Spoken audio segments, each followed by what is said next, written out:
Some content is adapted from the author's personal experience. Female, lead age 30 plus when young. One doesn't know the value of an Annie, mistaking a young girl for a treasure type, one to claim a beautiful Annie. No, you can't. Let go. Hurry up and let go. A woman's scream suddenly broke the silence of the bedroom. Cao Boyi smacked his lips. He was immersed in a wonderful dream, dreaming that his mother had bought him an ice cream bar. He opened his eyes groggily, and what came into view was a pair of smooth, fair, petite feet. The toes were small and rounded, painted with deep red nail polish. It was actually the rare cherry toe type. Cao Boyi's body jerked backward, and his head hit the nightstand. Thud! The sharp pain woke him up instantly. This isn't northern Myanmar, where the air is filled with the scent of blood, is it? A soft, large bed, white bedding. Lying on the bed was a mature woman who still retained her charm. She was about 37 or 38, with an exquisite oval face, radiating the unique charm of a mature woman. Beneath her purple silk pajamas, her plump baby granary rose and fell with her breathing, very E-cup level approachable. Cao Boyi instinctively began to look for a weapon. He grabbed the scissors from the vanity and pointed them at the woman. "Who are you? Tell the truth, or I'll kill you." The woman was startled and quickly pulled her feet back, hugging her knees. "You put the scissors down. Auntie is the mother of your classmate, Josie Xuan. I saw you at the parent-teacher meeting before. Yesterday on my way home from work, I found you fainted on the side of the road. I was worried you might have an accident, so I brought you home." Josie Xuan? Her mother. Memories flooded back like a tide. Josie Xuan had once been the goddess he loved, but could not have. At the same time, she was also the culprit who destroyed his life. During his 3 years of high school, Cao Boyi was infatuated with her. Adding clothes when it was cold, showing concern, bringing breakfast, buying snacks, giving gifts on holidays, bringing medicine when she was sick, from small items like dolls to big ones like mobile phones. Without exception, she accepted everything. But she just wouldn't confirm a boyfriend-girlfriend relationship with him. "We're still students. Studies come first. We can't date early. When we get to university, if I want to date, I will consider you first." Hearing this, Cao Boyi didn't give up. Instead, he felt like he had been injected with adrenaline. Even using the compensation money left by his mother's car accident to buy her the latest Apple phone. After the college entrance exam, he specifically applied to the same university as her. Thinking he could finally win her heart, he formally confessed at the opening ceremony. As a result, he was rejected again. "I'm an art student. I'm going to be a big star in the future. What if this dark dating history gets dug up? However, I do like you. We can have a platonic, spiritual relationship. No going public, no intimate actions." The bewitched Cao Boyi actually chose to accept. In the end, Josie Xuan emptied all his savings. Seeing that he had completely lost his utility, she tricked him into going to northern Myanmar as a piglet and sold him for 50,000 yuan.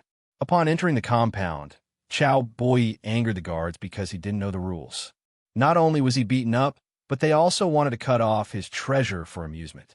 Unable to bear the humiliation, he lashed out and bit through the neck of one of them. The man fell to the ground, blood spraying wildly, and died on the spot. Cao Boyi thought he was done for. But who could have expected that his reckless ferocity would catch the eye of the boss of the Dihao group? So, he recruited him and cultivated him step by step into the group's golden hitman. During a shootout, he was shot in the chest, his vision went black, and when he woke up, he was here. Cao Boyi looked down at his hands. They were fair, clean, and without thick calluses. He touched his cheeks. The scar extending from the corner of his eye to his jaw had also disappeared. He glanced at the digital clock on the wall. September 1st, 2015. He had been reborn, and he had Fing reborn on the bed of his enemy's mother. Suddenly, a cold, mechanical voice rang in his mind. "System detection. In your previous life, you were toyed with by a gold digger, ultimately ending up with nothing. Meets binding requirements. Congratulations, host. The perfect lover system has been activated.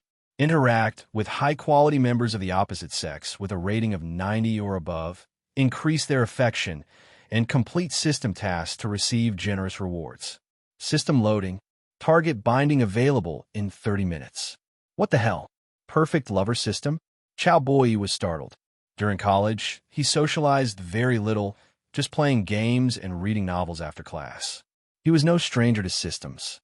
He wondered what his system was like. Suppressing his confusion, Cao Boyi's attention returned to the mature woman in front of him. A wicked thought rose in his heart. If he went to Zhou Zixuan's hometown and caused a huge scene, would she be so angry she'd die on the spot if she found out? Cao Boyi's lips curled into a wicked smile, his gaze roaming unscrupulously over Jiang Wanting. A beautiful face, a curvy figure, especially those long legs that were longer than his life. A perfect frame. Boy, hurry, put the scissors down. Oh, auntie, means no harm. Jiang Wanting's tone became flustered. She saw intense desire in Cao Boyi's eyes, as if in the next second he would tear her apart. No, can't be impulsive. Cao Boyi forced down the desire in his heart, his eyes gradually regaining clarity. This is the Dragon Country, not northern Myanmar. Murder requires a life for a life. To seek revenge on Zhou Zixuan, it would be too unworthy to sacrifice himself. Besides, to soothe the hatred in one's heart, one must cut the enemy with a dull knife. Wouldn't it be more satisfying to slowly torture that BTCH Zhou Zixuan? Cao Boyi looked around, confirmed no one else was there, and slowly put down the scissors. Annie Jiang, I'm really sorry. I just had a nightmare. I didn't mean to hurt you. Cao Boyi instantly changed his appearance, his tone gentle. It's okay. Annie doesn't blame you. Jiang Wanting let out a long sigh, and the heart that had been hanging finally settled. There are disposable toothbrushes in the bathroom drawer. Annie will go make you something to eat. Jiang Wanting stood up and ruffled Cao Boyi's hair. Thank you, auntie. Cao Boyi took a deep breath. His nostrils were filled with the unique, rich, and fragrant scent of a mature woman. Knock, knock, knock. Urgent knocking suddenly rang out, immediately followed by a man's gruff cursing. Jiang Wanting, open the door for me. You dead BTCH. Are you hiding a man in there? Damn, it's her husband's voice. Jiang Wanting's face turned pale. She didn't even bother to tidy her pajamas and stood up with a swish. Last night when she got home, she put the unconscious Cao Boyi on the sofa. She didn't know why he appeared on her bed after waking up. Fortunately, nothing had happened between them, except for her feet. But her husband was an extremely petty person. If he discovered a man was actually hiding in the room, the consequences would be unimaginable, even if it was a child 20 years younger than her and her daughter's classmate. Annie this. Cao Boyi scratched his head, pretending to be embarrassed, but was blooming with joy inside. If he could cause a conflict between Zhou Zixuan's parents, it would be a wonderful thing. You hurry and hide under the bed. Jiang Wanting smoothed her hair and pointed to the bed. Cao Boyi understood immediately. He first squatted, then crawled, quickly entering the dark and narrow space under the bed. A strong sense of stealing suddenly surged into his heart. Thinking of Jiang Wanting's appearance as a virtuous wife and good mother, he felt the dusty bloodline in his body awakening. That was the inheritance of the Chao clan ancestor, Emperor Wu of Wei. Later generations called it the Jianan spirit, the legacy of Wei Wu. Click! The door was opened. The man standing outside was about 1.8 meters tall, with a large build and a beer belly. This person was Jiang Wanting's husband, Zhou Tao. Behind him followed a young girl, whose appearance was somewhat similar to Jiang Wanting. Husband, Zhou Zixuan, why are you here?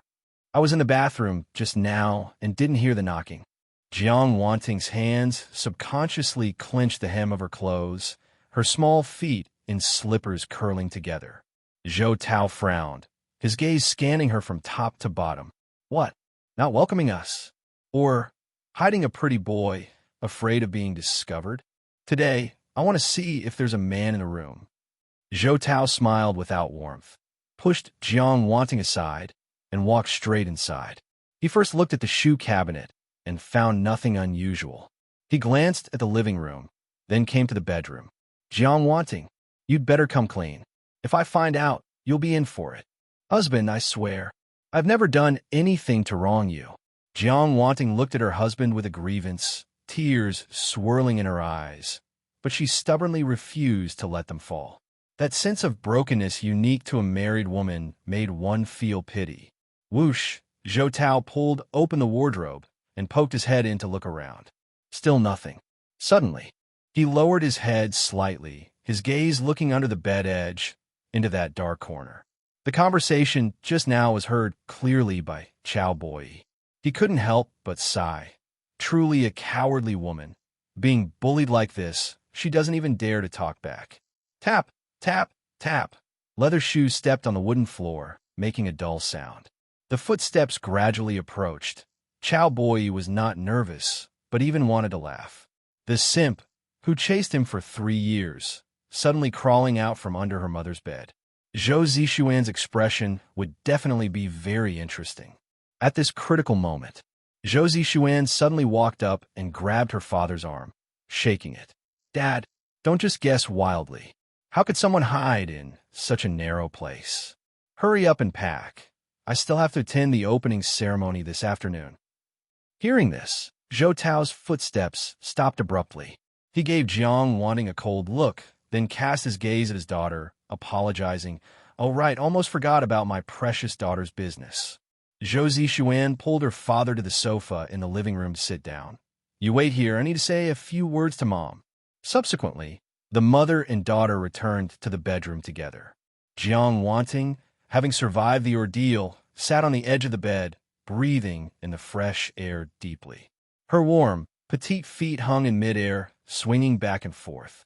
Cao Boyi couldn't help but swallow, thinking of a childhood ice cream bar called Little Pudding.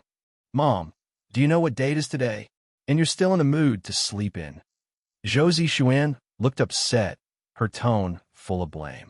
Her parents lived apart for a long time. She grew up with her father, and everything she ate and used was provided by her father. As for her mother, from the bottom of her heart, she looked down on this beautiful but useless vase, let alone getting close to her. I was too tired from work yesterday, so Mom slept a little longer. Isn't the opening ceremony held in the afternoon? It won't be delayed. Facing her daughter's accusations, Jiang Wanting was not angry.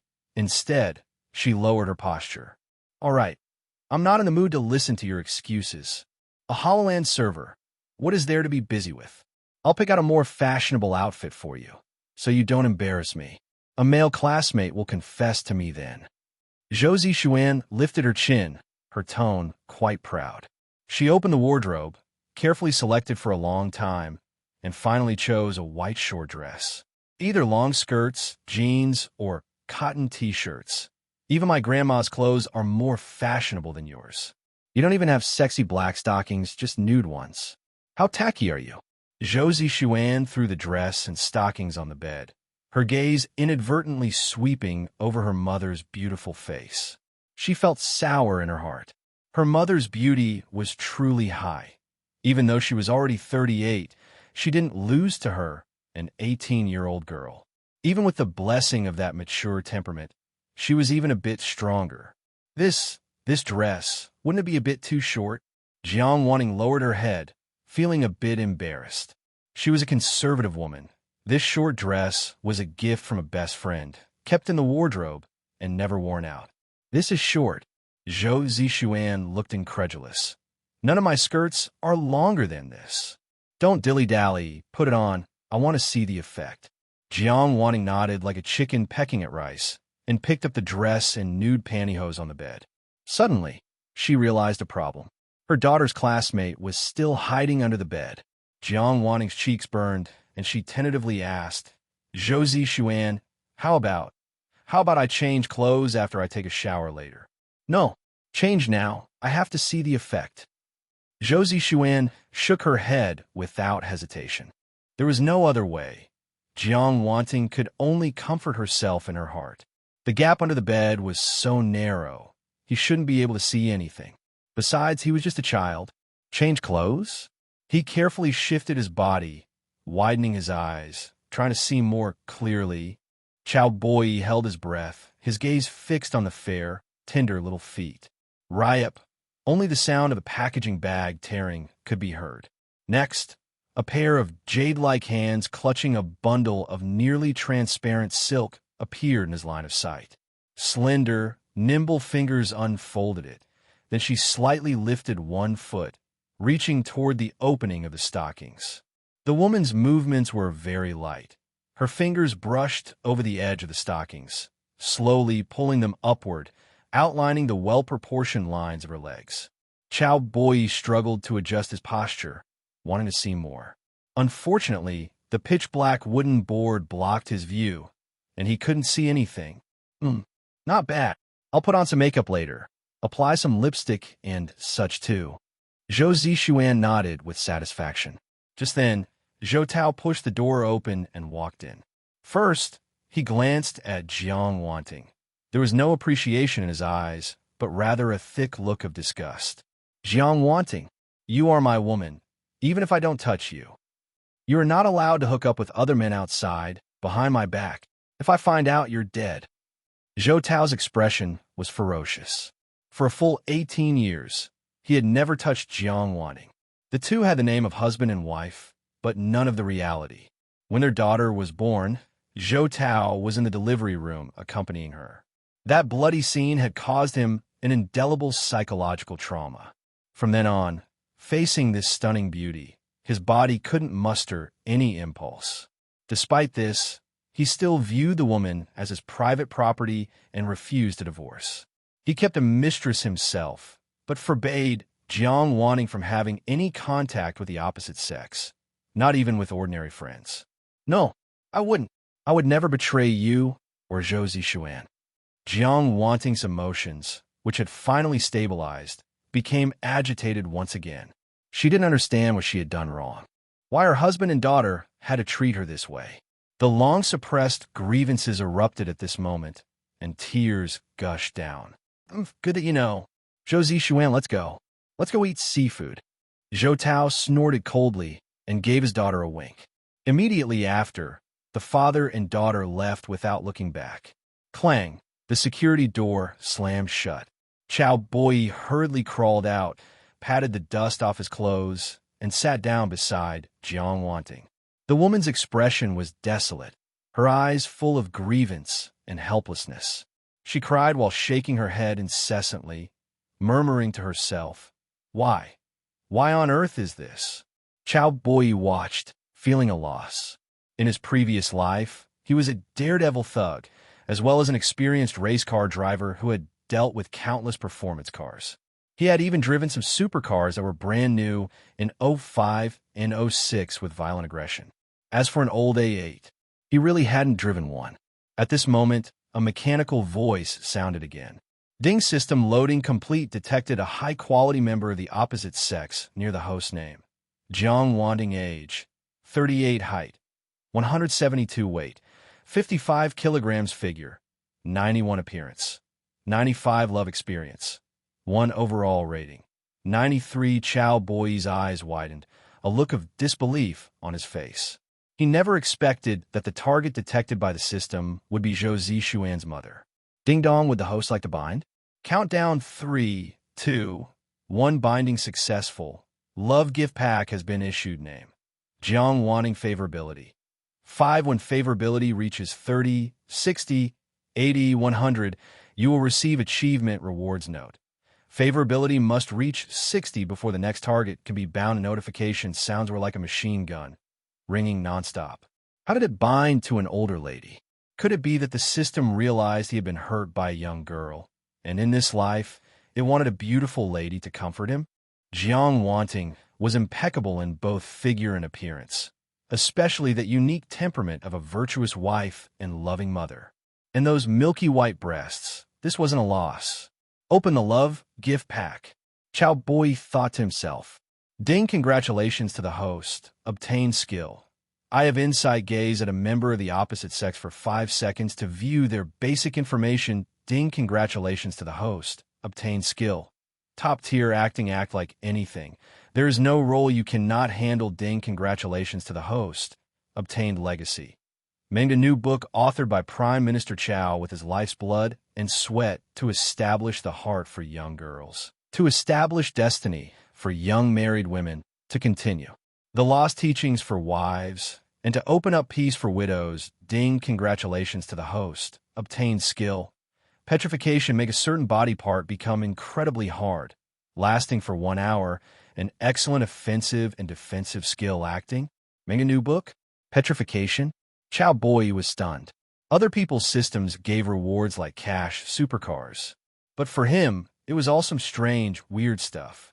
Before he could react, he felt a throbbing pain in his brain as countless pieces of knowledge flooded into his mind. Made a new book. Volume 1. If a man wants to woo a married woman, he cannot be impatient. Winning her heart is paramount. Understand her difficulties, compliment her, empathize with her, and create the feeling that only I understand you, and we are the same kind of people. Gradually dismantle her psychological defenses. Cao Boyi looked at the beautiful woman, tearful like pear blossoms in the rain, and almost instinctively leaned forward. Annie Jiang, actually, I'm not someone who stirs up trouble, but I have to say, it's Uncle's honor to be able to marry such a gentle and considerate woman as you. If it were me, I wouldn't have enough time to cherish and pamper you. How could I bear to let you be wronged? Cao Boyi's slightly magnetic voice was like a babbling brook. Jiang Wanting's body froze. She wiped away her tears and looked up at the young man. A high-nosed bridge, deep eyes, but full of youthful air. He was clearly just a wet-behind-the-ears kid. Uffed. Jiang Wanting laughed through her tears. Little guy, you're not very old, but you know quite a lot. Your mouth is so sweet. Cao Boyi clicked his tongue inwardly after hearing this. Annie, one day you will take those words back. Seeing the woman's expression brighten, Cao Boyi couldn't wait to open the system to check the favorability. The result, however, left him greatly disappointed. It was still 5. It seemed that sweet talk didn't work. Annie still viewed him as a junior. However, Cao Boyi was not discouraged. As the saying goes, a virtuous woman fears a persistent pursuer. With the system's help, what's there to fear about not winning a woman's heart? Andy, where are the tissues? Let me wipe your tears. Cao Boyi scanned the room, but didn't find any tissues. So he got up to look. He came to the bedside table and wanted to pull open the drawer to see if there were any tissues inside. Suddenly, Jiang Wanting's terrified and shyly angry voice rang out like a thunderclap. Stop. Close your eyes. You are not allowed to look.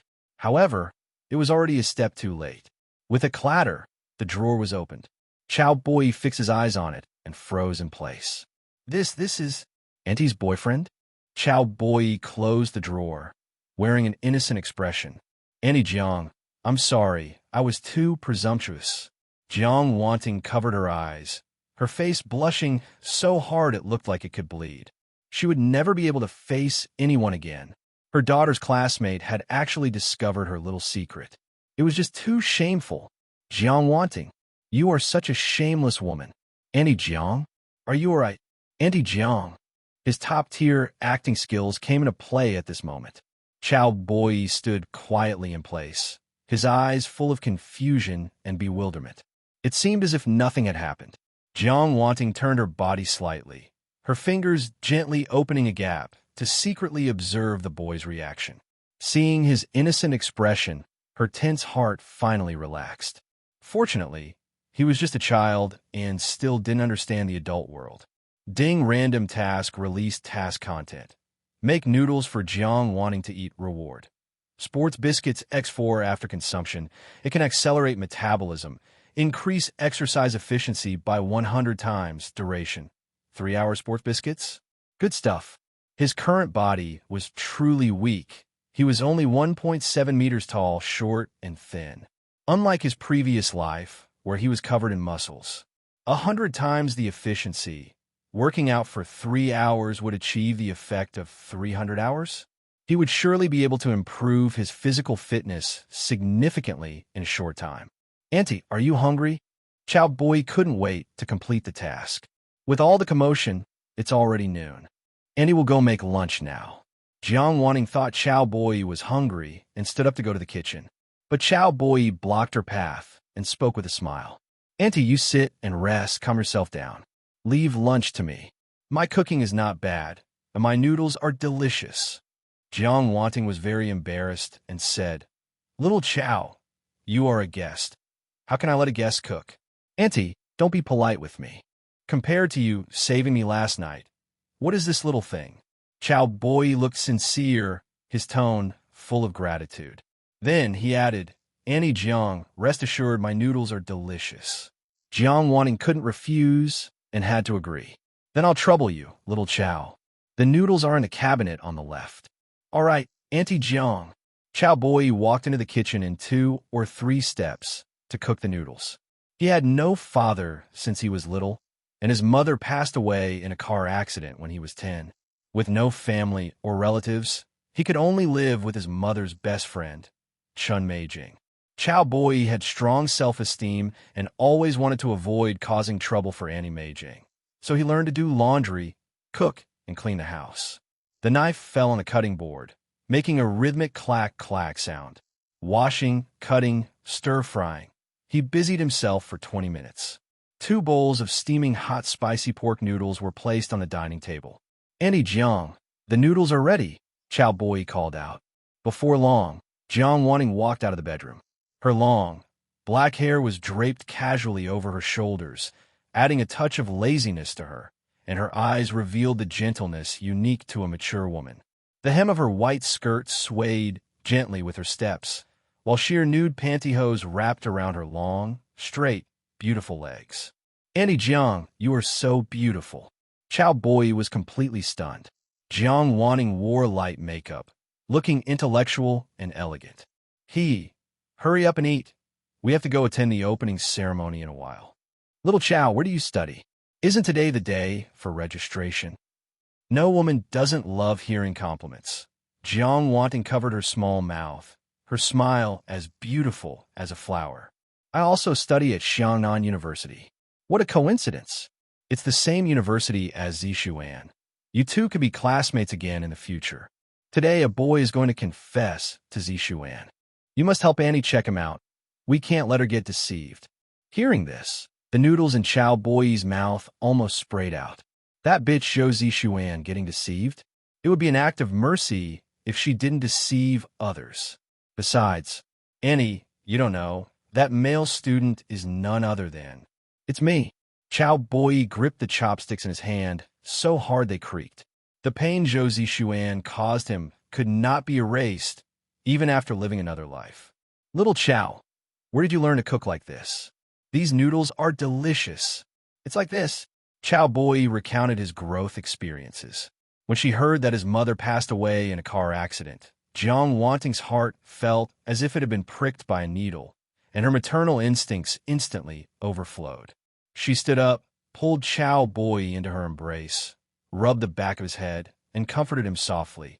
You are truly such a strong, brave child. Cao Boyi felt like he was being squeezed so hard he couldn't breathe. Ding-dong task, completed reward has been issued to the system inventory. Please check a cold system notification. Sound came into his mind. Cao Boyi cleaned up the bowls and chopsticks, then bid farewell to Jiang Wanting and headed to Xiangnan University. Xiangnan University is located in the provincial capital of Xiangnan Province, Star City, and is one of the top universities in the province. In his previous life, he was harmed terribly and was busy working part-time jobs all day to earn money, never having enjoyed university life. After graduation, he was deceived into going to northern Myanmar, living a life of licking blood off the blade, constantly living in fear. Now, heaven has let him be reborn and even awakened a cheat code. He has too many wishes he wants to realize.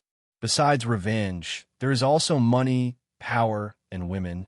Beep, beep, beep. As soon as Cao Boyi turned on his phone, he received a series of notification messages. Brother E, everything is ready. Brother, I truly admire you. You've made such a big scene on the first day of school. Why aren't you replying? Damn it. You haven't woken up yet, have you? The messages were sent by Lu Dian.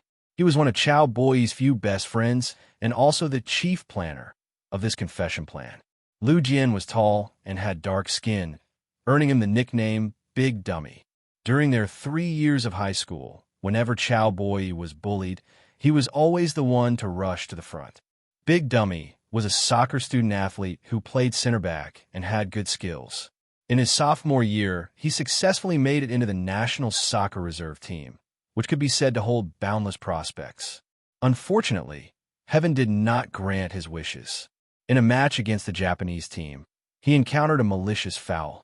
His right foot suffered a comminuted fracture, leaving him with a lifelong disability, and he was forced to bid farewell to the football field. At only 20 years old, he couldn't withstand the blow. He jumped down from a 28-story office building, falling into a puddle of flesh. "I must change all of this." Cao Boyi's face was gloomy, and his whole body exuded a hair-raising aura. The taxi driver glanced in the rearview mirror at the back seat and was startled. He wouldn't happen to be a fugitive, would he? Seeing the driver struggling to keep a steady grip on the steering wheel, Cao Boyi quickly changed his expression. He revealed a warm smile. "Driver, please drive slowly. There's no rush." Upon hearing this, the driver thought the passenger was complaining that he was driving too slowly, so he hurriedly pressed down on the gas pedal. Cao Boyi opened the system to check his personal information. Host, Cao Boyi age, 18 height, 170 style, 19 weight, 60 kilograms appearance, 65 skills, petrification, top-tier acting. Cao Boyi was a boy who matured early. The taxi stopped steadily at the school gate. "Brother E, what are you spacing out for?" Lu Jian slapped Cao Boyi on the shoulder from behind with force. "Dianzi, watch your damn strength." Cao Boyi turned around to look at him. Sneakers, white socks, paired with athletic shorts, his wide grin looked like the logo on a tube of Darlie toothpaste. I was almost exhausted to death. I ran to so many places just to find these things." Lu Jian lifted the bag in his hand, looking like he was waiting for credit. Cao Boyi raised an eyebrow, puzzled. "What are all these?" "Damn, didn't you ask me to help prepare flowers and handheld party poppers? You can't just discard your friend like this." Lu Jian looked aggrieved. "All right, Cao Boyi suddenly zilit." In his past life, to confess to Zhou Zishuan, he had asked this big oaf to prepare some gifts. As for this life, confessing was out of the question.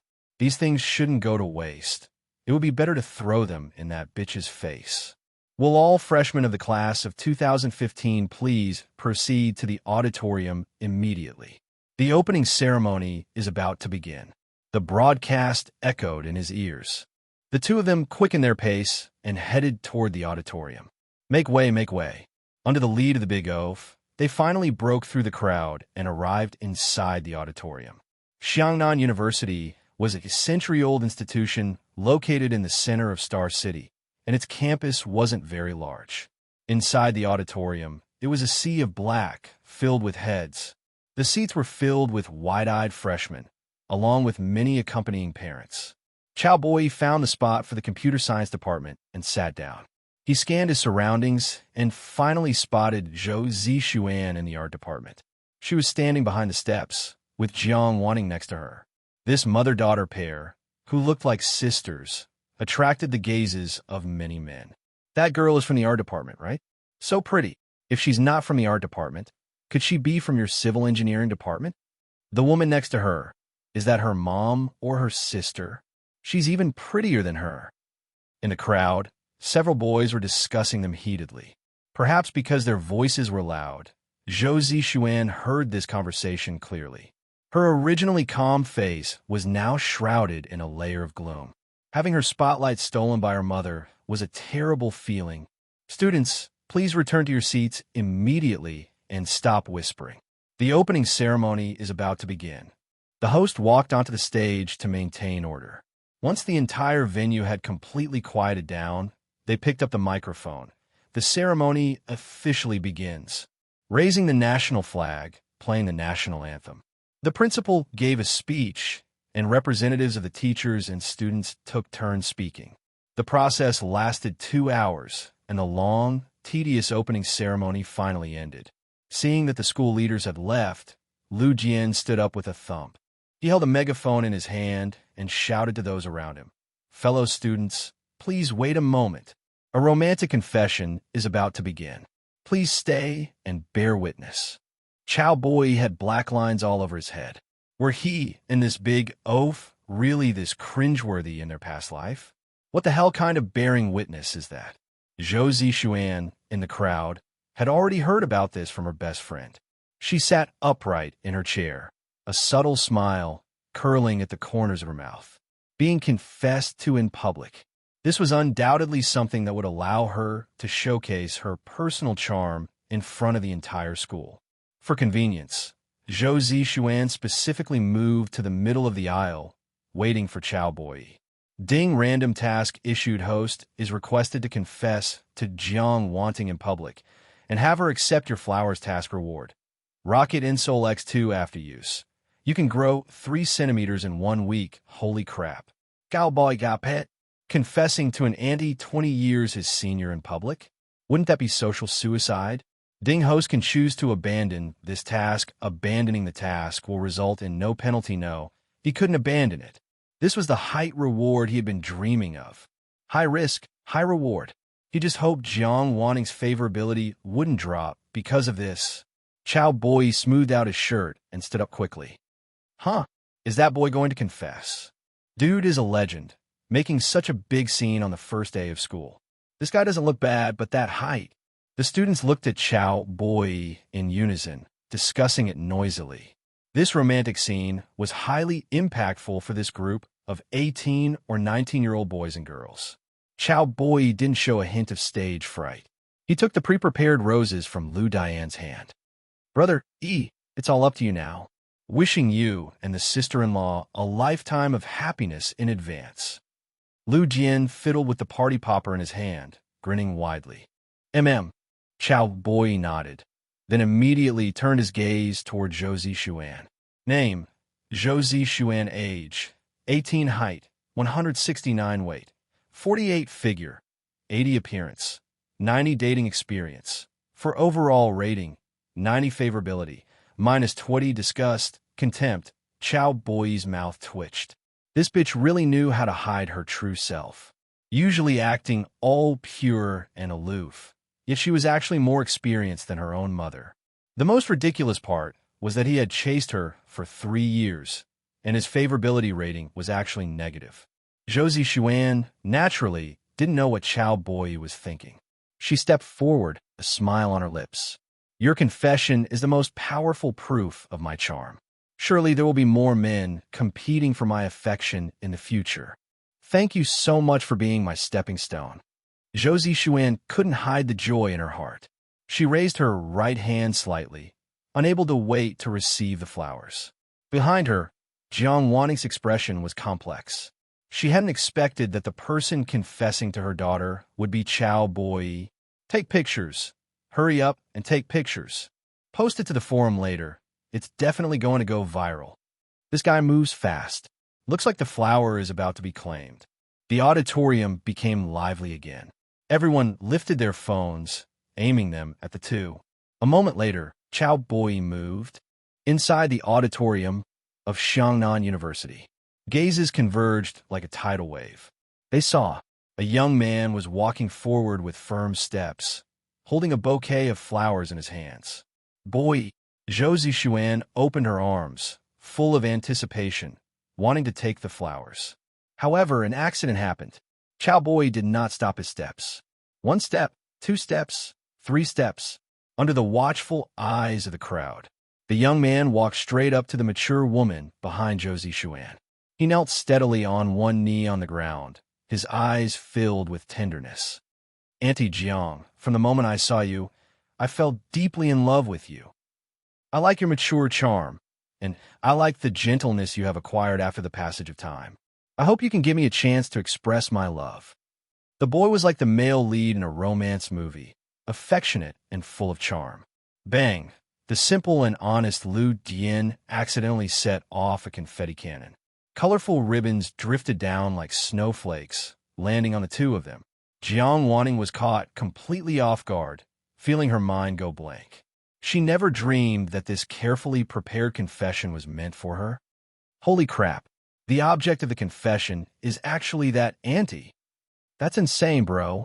You my idol. Say yes to him. Say yes to him. The students, eager to watch the chaos, started catcalling at the top of their lungs. Cao Boyi, are you joking with me? Or are you trying to use these low-class tactics to attract my attention, forcing me to be your girlfriend? Let me tell you clearly, no way. Zhou Zixuan's face was gloomy as she said each word clearly. This damn simp actually dared to slap her in the face in front of everyone. If he didn't buy a new iPhone 6 Plus to apologize, she would never forgive him. Cao Boyi glanced at Zhou Zixuan without speaking, then turned his gaze back to Jiang Wanting. Her beautiful legs were wrapped in nude-colored stockings, and she wore a pair of beige flats. The blue veins under the stockings were faintly visible. Sure enough, mature women in nude stockings are a perfect match. Cao Boyi instantly transformed into a level 19 Malphite. Andy Jiang, she's right. The reason I approached her was to attract your attention. Overcome with shame and anger, Jiang Wanting covered his mouth, not letting him continue. Then she stepped forward, grabbed his sleeve, and walked outside. Seeing this, people shifted their gazes to Zhou Zixuan, as if watching a joke. Zhou Zixuan was trembling with rage, her eyes burning with fury. She took out her phone, opened the QQ chat box, and her fingers tapped the screen rapidly. Auntie, where are you taking me? Cao Boyi was pulled along, stumbling. This body was still too weak. Facing Annie Jiang, who was half a head taller and had a full figure, he was truly unable to resist. Jiang Wanting didn't speak, but led him out of the school gate to a white Corolla on the side of the road. The car was an older model, but it was well-maintained, sturdy, and durable. Little Cao, get in the car. Annie wants to have a chat with you. Cao Boyi sat in the passenger seat and smelled the unique, fragrant scent of a mature woman. Andy Jiang, if you have anything to say, just say it directly. Jiang Wanting crossed her legs gently, resting her chin on her right hand, and looked up and down at the young man in front of her. Little Cao likes her. Love at first sight? Was it a joke, or was it the truth? Being confessed to in public by a boy who was 20 years younger than her and was also her daughter's classmate. It was truly an incredibly absurd thing. It could even be said to be contrary to human ethics. Annie, I am serious. Cao Boyi stared at her, his eyes filled with deep affection. The June sky was bright with the scorching sun. The car's air conditioner made a whooshing sound, whether it was because of the heat or something else. Jiang Wanting's fair cheeks were flushing, and fine beads of sweat appeared on her forehead. She was a conservative, even somewhat old-fashioned woman. Separated for 18 years, she had always held on to her bottom line and kept her distance from other men. However, the moment their eyes met just now, her heart, originally as solid as a rock, had actually felt a hint of a stirring. Jiang Wanting, what are you thinking about? He is only 18, a child who hasn't seen much of the world. As an elder, how can you have such filthy, immoral thoughts? You really are a shameless woman. Jiang Wanting just wanted to find a crack in the ground to crawl into. She quickly smoothed her hair and said softly, Little Cao, hearing you say this, Auntie is very touched, but this is not right. Auntie is a full 20 years older than you. We have a relationship between an elder and a junior. You have a good impression of Annie, but it's not liking and certainly not love. Girls of your own age are suitable for you, like Auntie's daughter. Jiang Wanting did not use harsh words to reject Cao Boyi. In her view, Cao Boyi was not a bad kid. On the contrary, he was very sensible and obedient. He could cook, and his grades were good. At parent-teacher meetings, the homeroom teacher often praised this outstanding child. Perhaps because his mother passed away early, he lacked maternal love. That was why he developed feelings for older women. You are right. Cao Boyi not that. But then he changed his subject. Our age gap is a bit large, but is that really a problem? Many big bosses have wives who are 20 or even 30 years younger than them. Why can't I like an auntie who is 20 years older than me? Jiang Wanting was rendered speechless. What Cao Boyi said was the truth, and it was indeed impossible to refute. That, Jiang Wanting stammered, not knowing how to refuse. She was worried that if her attitude was too harsh, she would hurt the boy's already fragile heart. When it comes to empathy and putting oneself in another's shoes, young girls and mature women are worlds apart. Mature women are often more tolerant and understanding of men. Annie Jiang was a woman with a generous heart. Cao Boyi keenly captured the look of embarrassment between the woman's brows. Having received the true teachings of the Prime Minister, he knew well that pursuing a woman like Jiang Wanting could not be rushed. It had to be done step by step, like boiling a frog in warm water. So he said slowly, "Andy Jiang, I don't mean to force you to be my girlfriend. All I want is a chance, just a chance to pursue you." A chance? A chance to pursue? Upon hearing this, Jiang Wanting's originally tense, pretty face gradually relaxed. Taking a step back, giving him a chance to pursue her was not unacceptable. He was just a brat, and his methods were nothing more than sweet talk. When the time came, she could slowly avoid and distance herself from him, so she wouldn't hurt his self-esteem. Besides, in college, he would be surrounded by young, beautiful girls his own age, and he would naturally forget about an old Annie like her. Jiang Wanting nodded slowly. "Okay, Auntie agrees. Can Auntie Jiang satisfy 2 small requests of mine?" Seeing that the woman's heart was wavering, Cao Boyi hurriedly pressed his advantage. "Requests? What requests?" "Please, accept this bouquet of roses." Jiang Wanting hesitated, but then she thought it was perfectly normal for a junior to give flowers to an elder. She reached out and took the flowers. Immediately after, she asked, "What is the second request?" Cao Boyi's lips curled into a wicked smile. "I don't allow your husband to touch you." Jiang Wanting was stunned for a moment, subconsciously shifting her beautiful, silk-clad legs. The boy's words were like a sharp knife, piercing precisely into her scarred and battered heart. She was a woman, and a mature woman of 38 at that. She longed all the more to be nourished by love. Yet ever since she gave birth to her daughter, her husband hadn't even looked at her with kindness, let alone touched her. She had been living a life of widowhood while her husband was still alive, year after year. Whenever the night was deep and quiet, she would lie alone in bed, unable to sleep. Jiang Wanting nodded, seemingly accepting it. Anyway, regardless of whether she agreed or not, the outcome would be the same. It was impossible for her to be with such a brat. "You should hurry back to school. There are many things to attend on the first day of classes. Annie has to go to work later and needs to go home to change." Jiang Wanting issued her dismissal. "May I add your WeChat?" "Why, yes, you may." Cao Boyi took out a Xiaomi phone and scanned the QR code. In 2015, WeChat had just begun to rise in popularity, and its user base consisted mostly of middle-aged people. Young people, on the other hand, preferred using QQ, which had more features. As it happened, the only reason Cao Boyi even had WeChat was to make it easier to send red packets and buy gifts for Zhou Zixuan. After adding her on WeChat, Cao Boyi didn't linger and decisively got out of the car.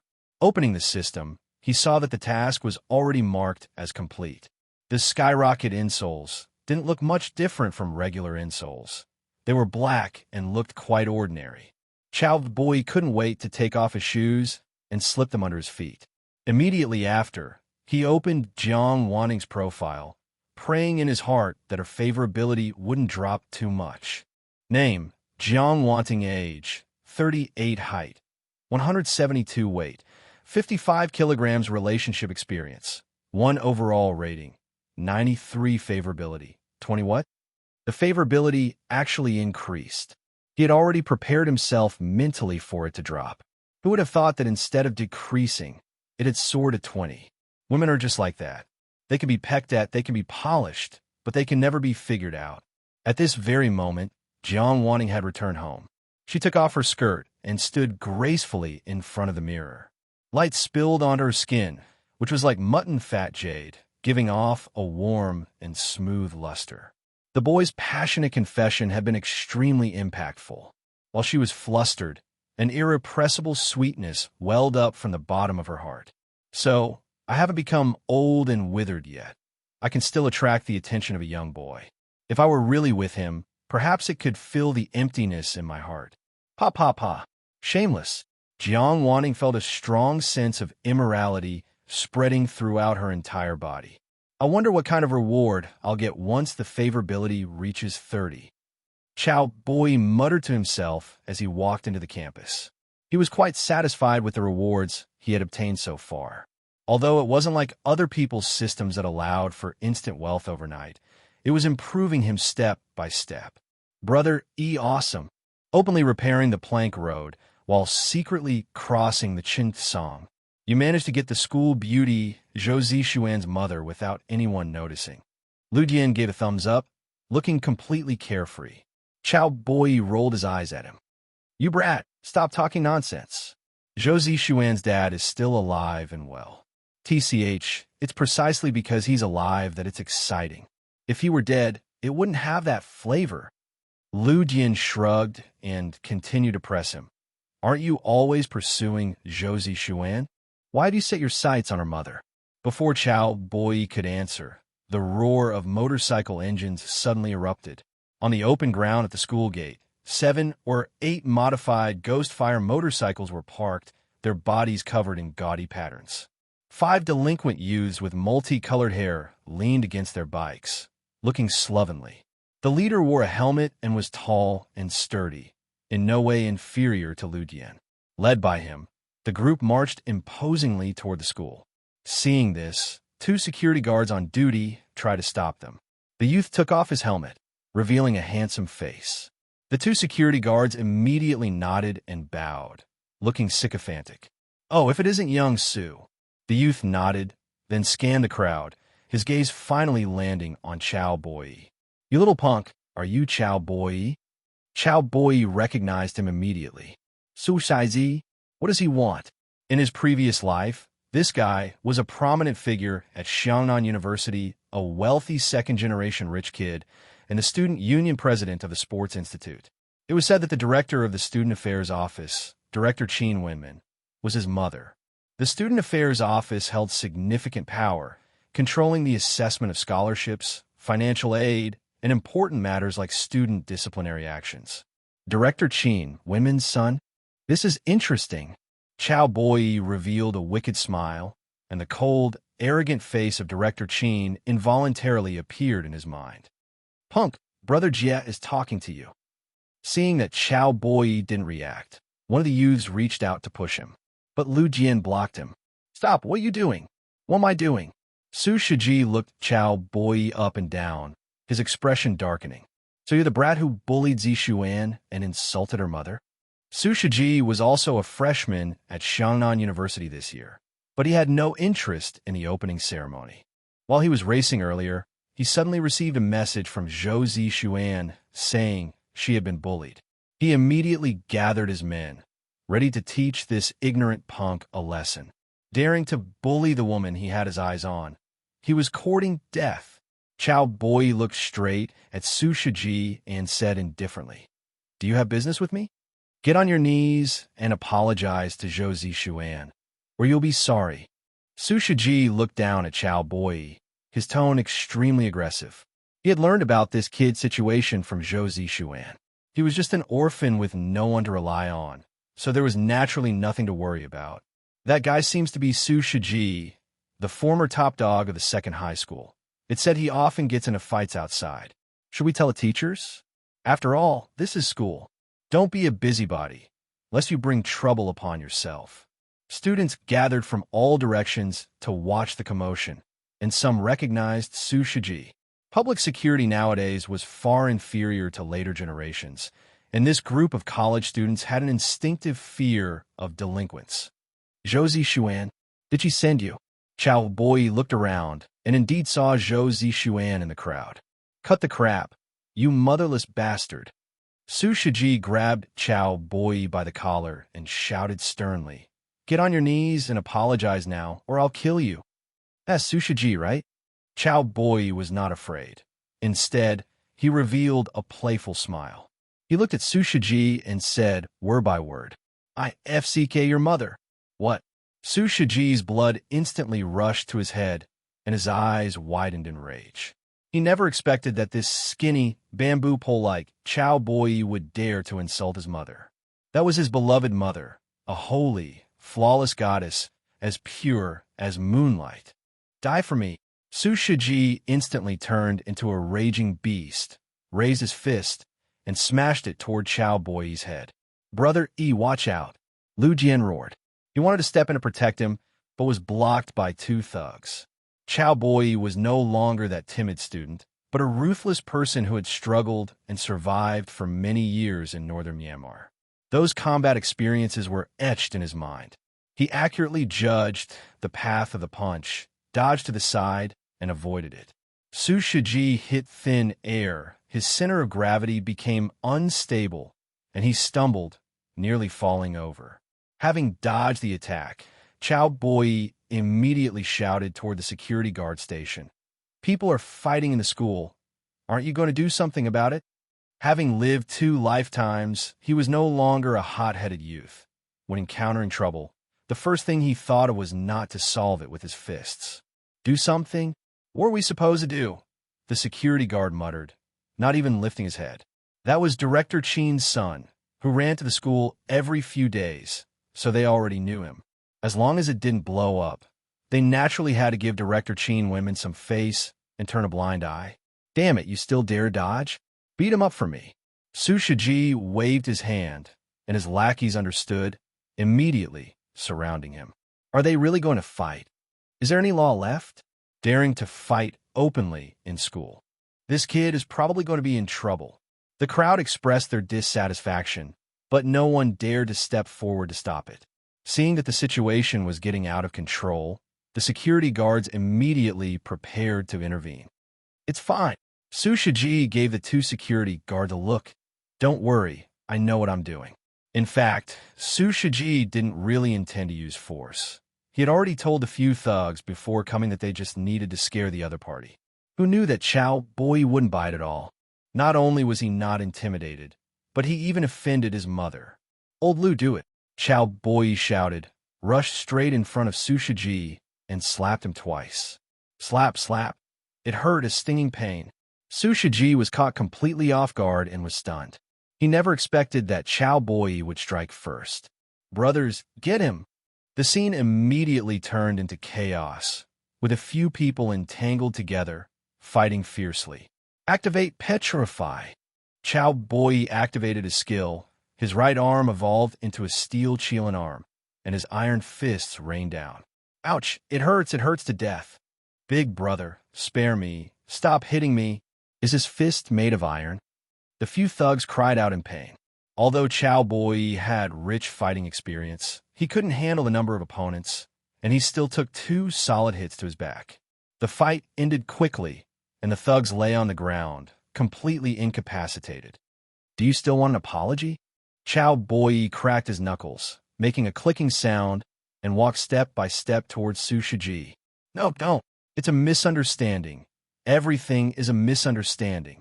Su Shiji's voice trembled, and his body kept retreating. He knew he had run into a tough opponent this time. If he had known, he would have brought more people, or simply refused Zhou Zishuan. It wasn't worth getting beaten up for a woman. Misunderstanding? If my brother hadn't been good at fighting, the ones lying on the ground would be us. Lu Jian scolded sternly. His injuries were more serious. He had taken a punch to the face, and the corner of his mouth was slightly swollen. In contrast, his best friend was completely fine, still looking calm and indifferent. This feeling made him feel very strange. Student, stop immediately. Don't be impulsive. Fighting will land you in jail. Seeing Su Shiji at a disadvantage, the 2 security guards immediately jumped out to uphold justice. Cao Boyi didn't respond, just glanced at them coldly. Get lost. 2 dogs, they turned a blind eye when he was at a disadvantage. Now, they wanted to stand out and take sides? No way. Meeting that knife-like gaze, the 2 security guards were shocked and immediately turned their heads away. With a monthly salary of 2,500, who would risk their life? Did I see that right? That group of thugs was actually beaten to the ground. Oh my God, that boy is so handsome, so manly. He seems to be the boy who just confessed to the pretty auntie. Everyone's eyes widened, and a few infatuated girls had stars in their eyes. As for Zhou Zishuan, she hid in the crowd, her face livid. Cao Boyi's performance today was like a different person from before. This simp seemed to be gradually escaping her control. Please don't hit me. Su Shiji completely lost that arrogant air. His whole demeanor withered. Don't worry, I won't hit you. Cao Boyi looked at him with a half-smile. Only children, when anxious, would use their fists to vent. Winning means jail. Losing means hospitalization. There's no benefit to it. He raised his voice by several decibels, like a prison guard scolding a prisoner. Get down on your haunches for me. Yes, yes, yes. Su Shiji didn't dare to resist, immediately bent his legs and squatted on the ground with his hands covering his head. What is he doing? A crowd of people, including Su Shiji, had faces full of confusion. Just then, Cao Boyi patted Su Shiji's head, looking like a strict father educating his own child. Relax, I won't do anything to you. Since you did something wrong, you have to receive a little punishment. Punishment? What punishment? Su Shiji didn't dare to look up, staring fixedly at the ground. The next second, Cao Boyi spoke. Listen to my command. Get ready for squats. 3, 2, 1, start. Su Shiji was so scared he shuddered, his legs uncontrollably beginning to do squats. Ha ha ha ha, this is too funny. It's actually corporal punishment. I'm going to die laughing. Cao Boyi's transformation into a PE teacher made everyone burst into laughter. 1, 2, 3, 4, 5, 6, 7, 8. 2, 2, 3, 4, 5, 6, 7, 8. Su Shiji was like a machine, his body constantly exerting force, knees straightening and then bending, repeating over and over. Boring, boring.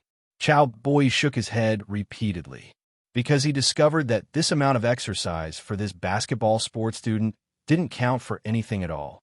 Wait, Cao Boyi patted his shoulder, then ordered, sing while you do it. Sing? I can't sing, Su Shiji said with a crying face. This wasn't punishment. It was clearly humiliation. But he didn't dare to resist. Cao Boyi's behavior just now was simply too fierce. You can't even sing? What a loser. You know nursery rhymes, right? Just sing, Mom is the best in the world. Cao Boyi put his hands in his pockets and squinted down at him. Su Shiji stammered, wanting to beg for mercy. Lu Dian immediately stepped forward and kicked his butt. Do you still not understand the situation? Brother, he told you to sing, so you sing. Okay, I'll sing. Su Shiji could no longer suppress the grievance in his heart, and tears flowed out. Mom is the best in the world. A child with a mom is like a treasure, snuggled in mom's embrace, enjoying endless happiness. He sang the nursery rhyme, while the image of his mother appeared in his mind. Cao Boyi, my mom will definitely avenge me. Hurry up and record this. This performance is just too spectacular. Ha ha, in all my years, this is the first time I've ever seen such a comical scene. Everyone was thoroughly conquered by Su Shiji's singing voice and simultaneously pulled out their phones to take pictures as keepsakes. All right. Cao Boyi waved his hand impatiently, signaling him to quiet down. This guy was tone deaf, and his singing was truly awful. If he kept singing, it would just be torturing everyone's ears. Get lost. Okay, I'm getting lost. Su Shiji looked as if he had been granted amnesty.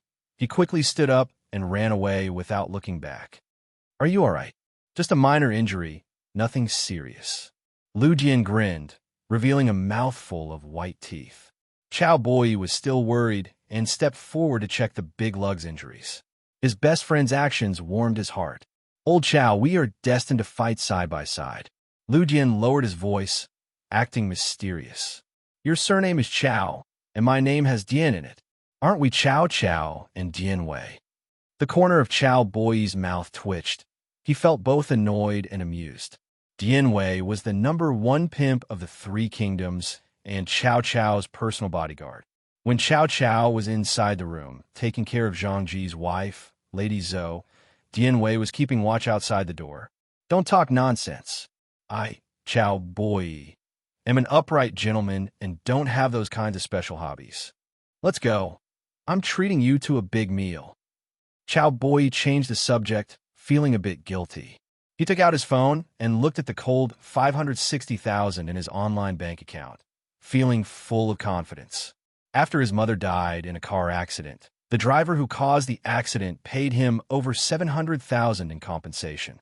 Cao Boyi lived at Mei Jing's house, and she covered all his food, clothing, housing, and transportation. Although his aunt had repeatedly offered to cover his university tuition and living expenses, Cao Boyi had not accepted. His kind aunt was already good enough to him. He didn't want their relationship to change because of money. Over the years, he had spent quite a bit of his mother's compensation, with 70,000 or 80,000 of it spent on Zhou Zixuan.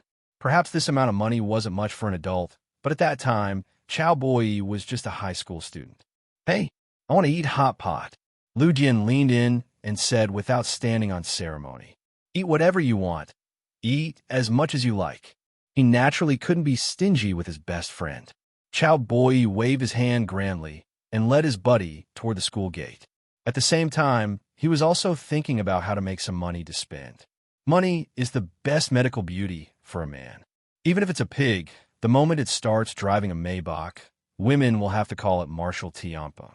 Of course, working for someone else is out of the question. As a reborn person, working for others would be too pathetic, and he wouldn't earn slow money. Should I try buying some stocks? Cao Boyi had some ideas. Although he knew nothing about the financial industry, relying on his memories from his previous life, he could still buy some quality stocks. Even the demon stocks that people talked about. Meanwhile, inside the administration building at Xiangnan University, Su Shiji, with a mournful face, walked with hurried steps to the student affairs office and knocked on the door. "Knock, knock, knock. Who is it?" A woman's voice came from inside the office door. "Mom, it's me. Come in." Su Shiji pulled the doorknob and walked in cautiously. He saw a woman exuding a cold and glamorous aura, sitting upright in an office chair, staring at the computer screen. The woman was under 40, had a cold, aloof face, wore gold-rimmed glasses on the bridge of her nose, and had exquisite, three-dimensional facial features. Her temperament was very similar to Gao Qilan from the Knockout. She was dressed in an office lady suit, with a well-tailored blazer paired with a tight, hip-hugging skirt, outlining breathtaking curves. Her slightly plump, beautiful legs were wrapped in black silk stockings, smooth in texture with fine patterns, exuding a mysterious and alluring charm. This person was none other than the mother Su Shiji was proud of, Director Qin Wenman. "Mom, I was beaten up. Sobi, Sobi, Sobi. You have to stand up for me." The grievances that Su Shiji had accumulated for a long time all exploded at this moment. Director Qin Wenman did not speak, and she didn't even glance at her son. She took a pack of women's cigarettes out of her bag, pulled one out, and put it in her mouth. "Who?" Another limit down. Director Qin Wenman took a deep drag and slowly exhaled a smoke ring. She held the cigarette in her left hand, and her right hand clicked back and forth on the mouse. With every movement of her finger, the K-line chart on the computer screen began to change shape continuously. "Mom, someone—" "Shut up." Director Qin Wenman turned her head and glared at him, then continued operating the computer. In front of his mother, Su Shiji dared not act out. He had no choice but to sit on the sofa opposite the desk and wait quietly. After a while, Director Qin Wenman closed the computer, scrutinized Su Shiji, and asked expressionlessly, "What happened?" "Mom, I was beaten up. You have to stand up for me." Hearing his mother's voice, the tears that Su Shiji had already stopped flowing started to stream down again. "Stop!" Director Qin Wenman suddenly interrupted him, her tone becoming cold. "You useless loser. Can crying solve problems? Hold back your tears before you speak to me." Su Shiji wiped away his tears and tried hard to calm his emotions. "Mom, just now a brat named Cao Boyi." He recounted the ins and outs of the matter, adding fuel to the fire. As for the process of punishing himself, it was omitted. It was too embarrassing. He didn't have the face to tell his mother. "Oomph." Director Qin Wenman snorted coldly, crossed her hands on the table, and her eyes became sharp.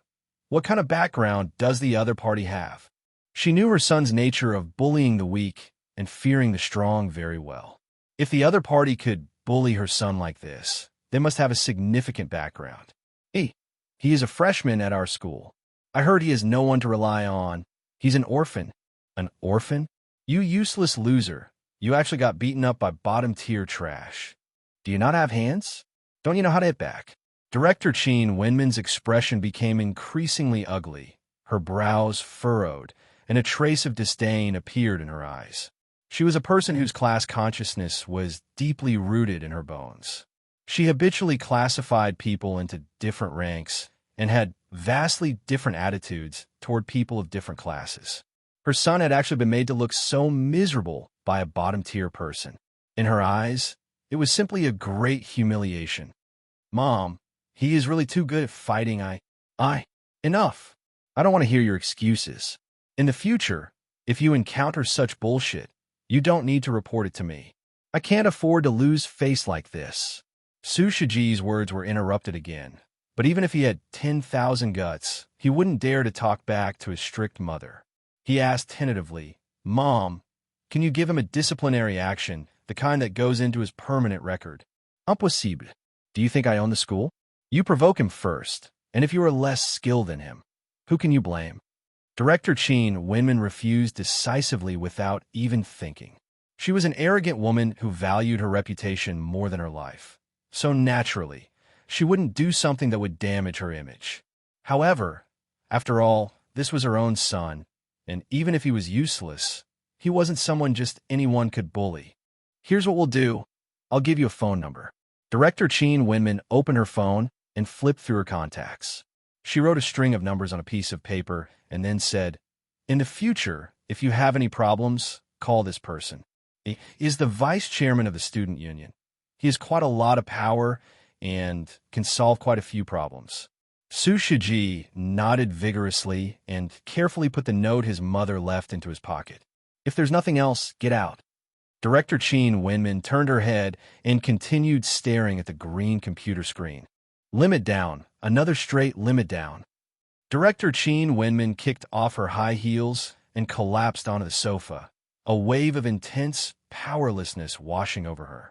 In the eyes of her students, she was the stern and ruthless Director Cheen, every gesture carrying an unquestionable air of authority.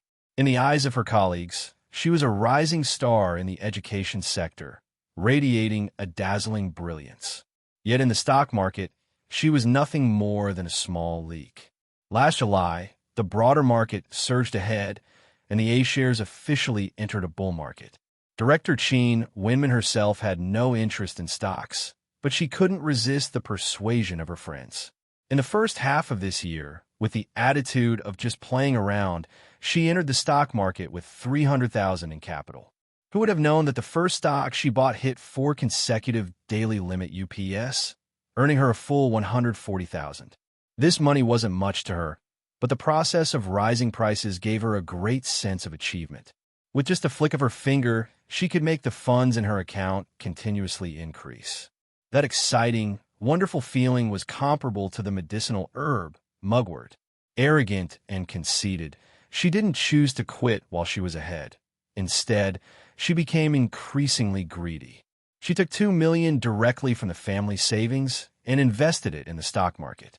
Riding the express train of the bull market, everything went smoothly, and her account balance soared bit by bit. At its peak, it reached a staggering $4 million. Until this June, when new policies were introduced. The market underwent a major correction. The upward trend was pressed with a pause button, and many stocks began to fall instead of rise. Director Cheen Winman thought it was a technical correction and invested the remaining $1 million in savings to cover her position.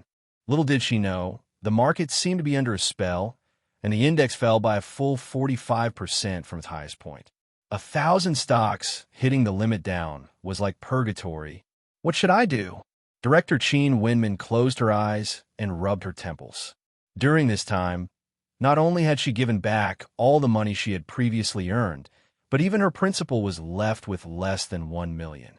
Her husband, President Su, ran a real estate company with a friend and was a small business owner with a net worth of over $10 million. The dividends he could get in a year were only about $2 million. Yet in just a few short months, she had lost so much. Director Cheen Wenman felt as if a mountain was pressing down on her, making it hard for her to breathe. Forget it. Let's see what the market trend is like over the next few days. The authorities won't just stand by. There will definitely be market rescue measures. She comforted herself in her heart, then glanced at the Cartier watch on her fair wrist. She picked up her bag and walked out of the office, her figure swaying. Beneath her tight, hip-hugging skirt, her round, plump peach swayed wantonly with her steps, displaying full charm.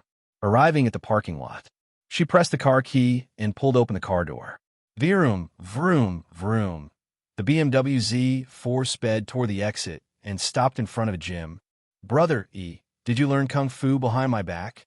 How could you not tell your brother about such an important thing? Lu Jian picked up a piece of tripe, put it in his mouth, and asked while chewing. Can't even eating shut your mouth?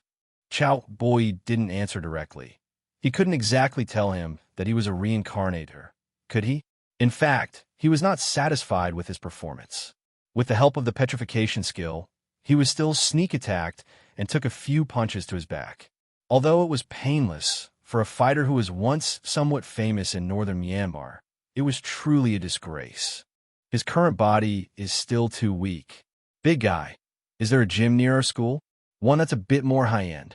A gym? Are you going to work out? Cao Boyi nodded. The sports biscuits rewarded by the system hadn't been put to use yet. This was the only way to quickly improve his physical fitness at the moment.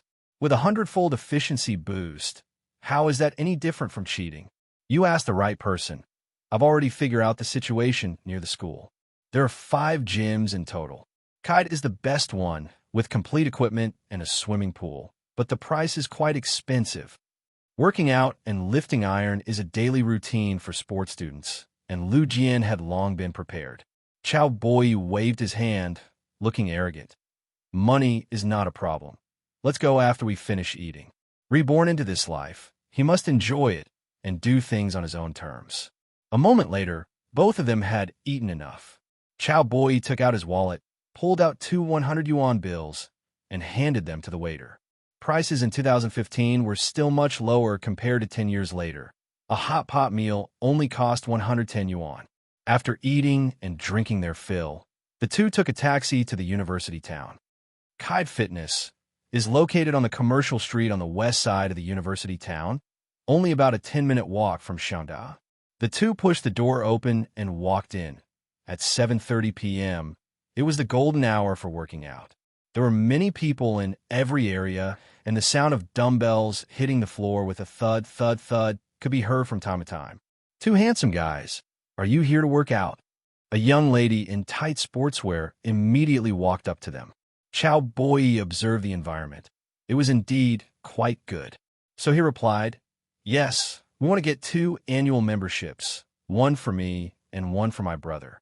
2 handsome guys. The price of our annual card is 2,888, and 2 years is 3,988. What do you think? The young lady looked the two of them up and down, her expression awkward. Cao Boyi and Lu Jian were dressed quite plainly. One could tell at a glance they were local university students with no financial strength. The membership fee for KeenAd was several times that of those budget gyms, and those who came here to work out were generally white-collar workers or social elites.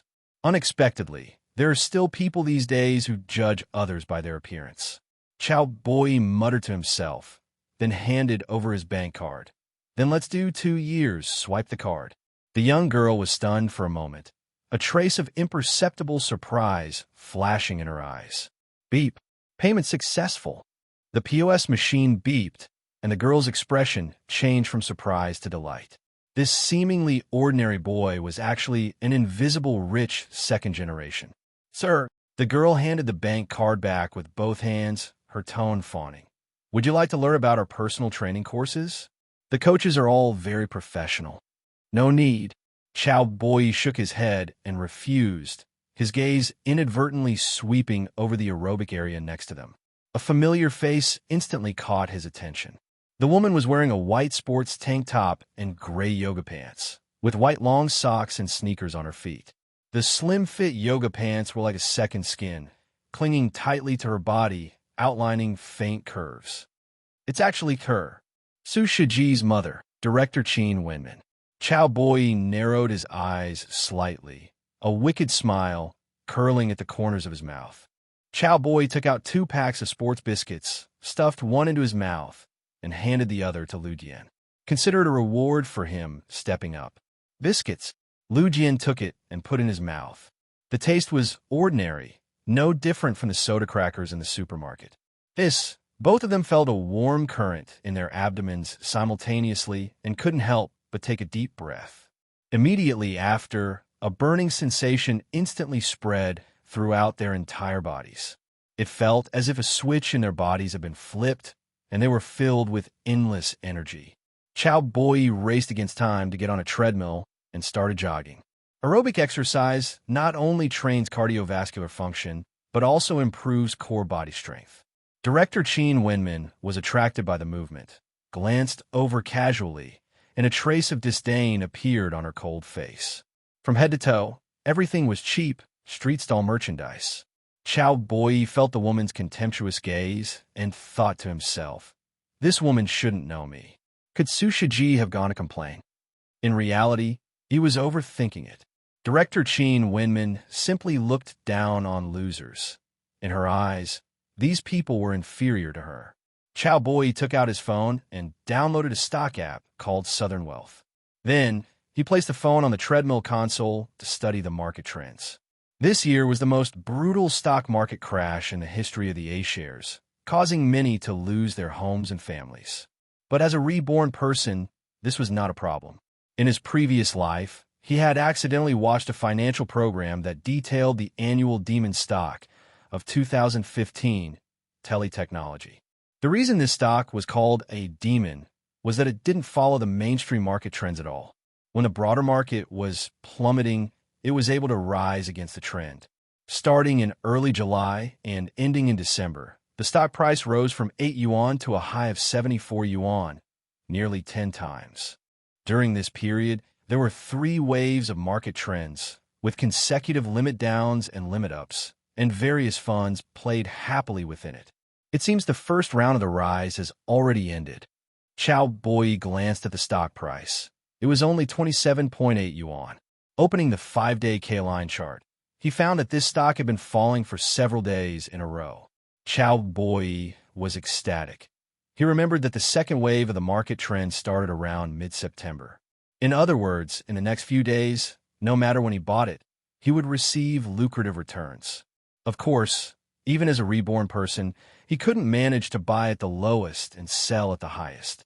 Cao Boyi was not a greedy person and didn't intend to make money beyond his scope of understanding. This kid also plays the stock market.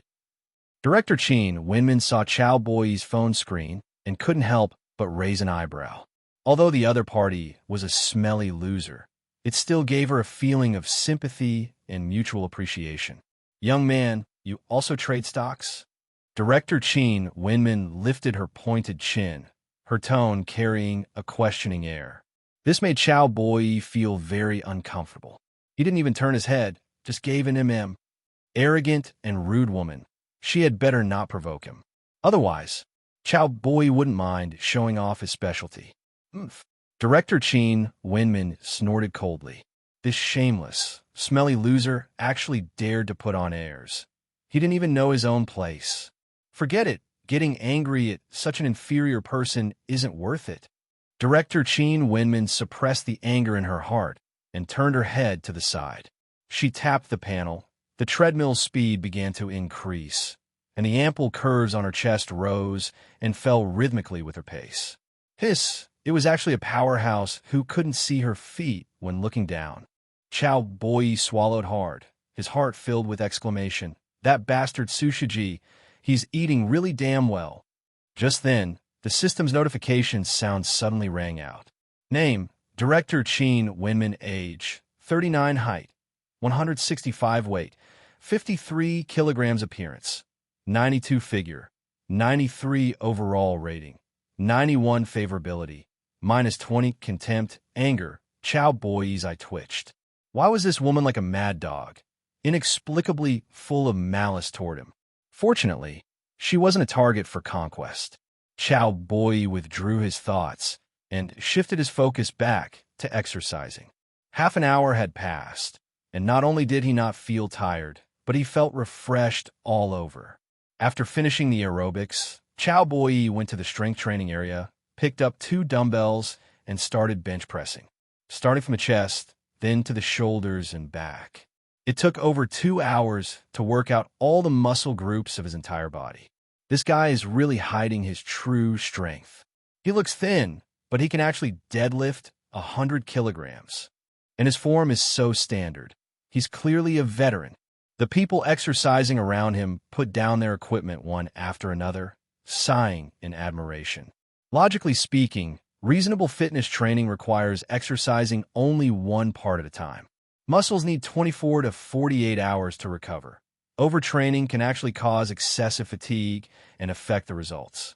But Cao Boyi was someone with a gold finger, so naturally, he couldn't be judged by common sense. Putting down the dumbbells, Cao Boyi wiped the sweat from his forehead. The time was up. The effects of the sports biscuits had worn off. Cao Boyi went to the shower room, took off his shirt, and stood in front of the mirror. The warm yellow light shone on his body, outlining slightly bulging lines, carrying a strong aura of hormones. He exerted force suddenly, and the contours of his arm muscles, chest muscles, and even abdominal muscles gradually emerged. As the saying goes, if you don't take photos after working out, it's like not working out at all. He took out his phone, aimed it at himself in the mirror, and then came a click sound. Brother E, today is really strange. No matter how I train, I don't feel tired, and my body seems to have become much stronger than before. Lu Jian walked out of the bathroom with an excited face, his right arm bent inward, showing off his muscular bicep. Wait for me to take a shower, and let's go grab some late-night snacks. Perhaps it was a side effect of the biscuits, but Cao Boyi felt his stomach rumbling nonstop at this moment. Growing up to this point, it was the first time he had felt such intense hunger. The two found a barbecue restaurant and started eating barbecue.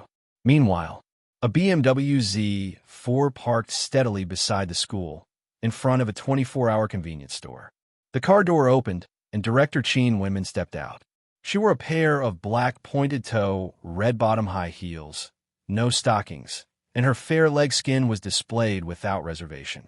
Click, click, click, the high heels tapped against the ground, emitting a crisp and melodious sound. The young man who had been lying on the checkout counter playing with his phone suddenly looked up. Director Qin. The young man sat up straight, his voice trembling slightly. He was a student at Xiangnan University, working part-time as a night shift cashier at the convenience store. Facing Director Qin, who was known for being strict, no student was unafraid.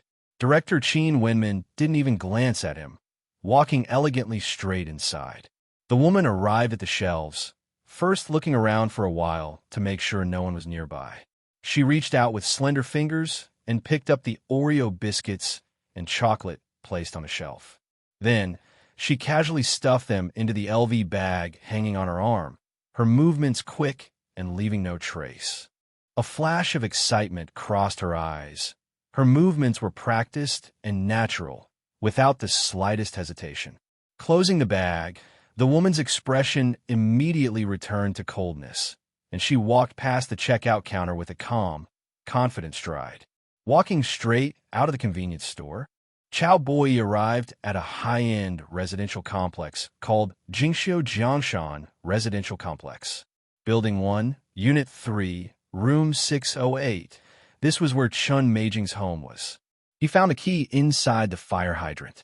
Click! Pushing the door open, the house was pitch black inside. He turned on the living room chandelier, and seeing this environment, which was both familiar and strange, the corners of Cao Boyi's eyes gradually grew moist. Coffee table, television, leather sofa.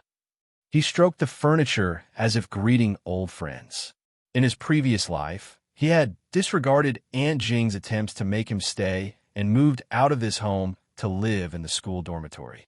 He had always thought about causing less trouble for Aunt Jing, keeping his distance from her, and going out to carve out his own world. Looking back, it was nothing more than his ridiculous pride at work. Sigh, Aunt Jing must have been so sad, living alone in this empty room, without even anyone to talk to. Cao Boyi muttered to himself, his heart filled with guilt. Chun Meijing was a woman with a hard life. Born in a remote mountain village in the neighboring Gan province, her family was poor, and she had an older brother. In order to get a wife for their only son, her parents completely disregarded their daughter's feelings. They forced her to marry the foolish son of the neighboring village's chief. She was only 18 at the time. On their wedding night, before they had even consummated the marriage, the fool had an accident. He fell into the latrine and drowned while using the toilet. And so, Chun Meijing became a widow. Her in-laws were very superstitious and believed she was a jinx who had cursed her husband to death before she had even officially entered their family. They beat Chun Meijing severely and then wanted to sell her to an old bachelor in the village to recoup their losses. Unable to bear it, Chun Meijing fled back home that very night. Her parents not only felt no pity for their daughter, but were worried that the other party would come to demand the return of the bride price. So they prepared to send her back as soon as day broke. Chun Meijing overheard their conversation, and in her desperation, she took 500 yuan from under her mother's pillow. She walked and cried the whole way. After walking for an entire night, she finally arrived at the county bus station and boarded a bus headed to the neighboring Xiangnan province. Being a newcomer, she got a job at a clothing factory. There, she met Cao Boyi's mother, Yang Xiurong. The two were of similar age and quickly became good sisters. Later, Yang Xiurong passed away in a car accident, and she took on the responsibility of raising Cao Boyi. Chun Meijing saved up money and opened a clothing store, which was during the time when the retail industry was booming. Her business grew larger and larger, and she even established a clothing company specializing in lingerie design and sales, with over a dozen directly operated stores under its banner. Oh, what is this? Cao Boyi inadvertently caught a glimpse of an envelope on the table, with the words for little e written on it. Cao Boyi couldn't wait to open it. Inside was a letter in Chun Meijing's handwriting. Little e, I'm going to Anguang City on a business trip for a while and expect to return next month. You are home alone, so take good care of yourself. Last time you told Aunt that you wanted to move into the dormitory, Aunt thought about it for a long time and decided to respect your decision. After all, little E has grown up and has his own ideas. Aunt put a bank card on the table in your room with 100,000 yuan on it. It is the tuition and living expenses from Aunt, and the password is your birthday. Don't refuse. You are Aunt's most precious treasure in this world, and Aunt is willing to give you anything. These few simple words were like a heavy hammer, smashing fiercely into Cao Boyi's heart. When he was a child and fell ill, Aunt Jing would stay by his bedside all night, gently stroking his forehead with her warm hands. When he accidentally fell and cried loudly from the pain, Aunt Jing would quickly come to his side and gently blow on the injured area. After he started school, no matter how busy she was with work, Aunt Jing would always get up early to prepare a nutritious breakfast for him. Every little detail surfaced before his eyes. Cao Boyi slapped himself in the face. Damn it! It was one thing not to appreciate her, but he had even pushed Aunt Jing away. He picked up his phone and sent a text message to Chun Meijing. Aunt Jing, I've changed my mind.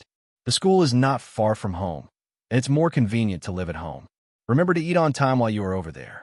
Cao Boyi stood up, walked to the TV cabinet, and picked up the photo frame placed on it. In the photo, Chun Meijing's smile was like a ray of sunshine in spring, gentle and moving. Cao Boyi gently stroked the photo and secretly swore in his heart. In this life, he must protect Aunt Jing well and not let her suffer even the slightest bit of harm. Ring, ring, ring, ring, the phone suddenly rang. He took a look and saw that it was actually Zhou Zishuan calling. Cao Boyi decisively pressed the answer button. He wanted to see what kind of nonsense this woman was up to again. What are you doing? You didn't reply to my messages. Is this your attitude toward pursuing me? Did you take the wrong medicine today? You actually confessed to my mother. Do you think this will get my attention? On the other end of the phone, sharp, jarring accusations came crashing down on him. Cao Boyi held the phone away from his ear, and only after it became completely quiet did he slowly say, Zhou Zishuan, Go F yourself. After saying that, he hung up the phone immediately. Ha ha ha. Cao Boyi felt a sense of achievement from his successful prank. Immediately after, he quickly deleted Zhou Zixuan's QQ and blocked her number. Cao Boyi, you just wait. Zhou Zixuan sat on the sofa, her whole person shrouded in gloom. She had assumed that Cao Boyi would explain himself or even apologize subserviently, begging her to forgive him. Who knew that the other party's attitude would be so terrible? You must give me an explanation today. Zhou Zixuan picked up her phone and continued to dial the number. Sorry, the number you are calling is currently on another call. She called several times in a row, but each time it was only the emotionless mechanical voice. Only then did Zhou Zixuan realize that she had been blocked. She could no longer suppress the anger in her heart and threw her phone away in a rage. Zixuan, what are you doing? Jiang Wanting, who had been busy all day, had just pushed the door open when she saw her daughter's furious appearance. She stepped forward to pick up the phone, wiping the cracked screen with her hand, and said with a look of regret, What happened? Why did you smash your phone like this? None of your business. It's not like you paid for it. Zhou Zixuan not only failed to appreciate her concern, but instead vented her anger on her mother. She felt some blame, or one could even say jealousy. The person who was confessed to today was clearly her, but the result was that her mother had stolen it away. Zhou Zixuan sneered. How about it? Does it feel good to be confessed to by a young man? After hearing this, Jiang Wanting was slightly stunned at first, and then a look of sorrow appeared in her eyes. In her daughter's eyes, was she really that despicable? Zixuan, she wanted to say something, but was interrupted by her daughter. Enough, don't put on that victim act. I can't be bothered to listen to your explanation. I'm going out to play in a while. Give me some money. Zhou Zixuan reached out her right hand, her voice devoid of any warmth. Sigh. Jiang Wanting sighed and took out 300 yuan bills from her bag. She had always felt guilty for not being able to provide companionship to her daughter. Zhou Zixuan snatched the money and stuffed it into her pocket, muttering, Only this much? Useless. After saying that, she slammed the door and left without looking back. Bam! Jiang Wanting stood frozen in place, tears swirling in her eyes. She subconsciously thought of Cao Boyi. If only her daughter were as sensible as him, how wonderful that would be. Just sign the contract and already in the dark room. Add to bookshelf so you don't get lost. Cao Boyi finished his shower and lay on the soft, large bed. He was not lulled into complacency by this comfortable life. Having lived a second life, he had long seen through the rules of society. Money is king. He decided to use all 560,000 in compensation for stock trading. Even if he bought at the lowest and sold at the highest, the profit would only be triple. Over 1.6 million might seem like a lot, but in the eyes of truly wealthy people, it wasn't even enough to buy a car. It's time to take some risks. Cao Boyi thought of a piece of news that had once shocked the whole city. At the end of the year, the shanty town in the west of the city will face demolition and renovation. The construction team dug up over 4 million worth of gold in an old house. Immediately after, officials issued an announcement to find the owner. But months passed, and the owner of this batch of gold seemed to have vanished into thin air. Rumors in the streets suggested this was illicit money hidden by a corrupt official.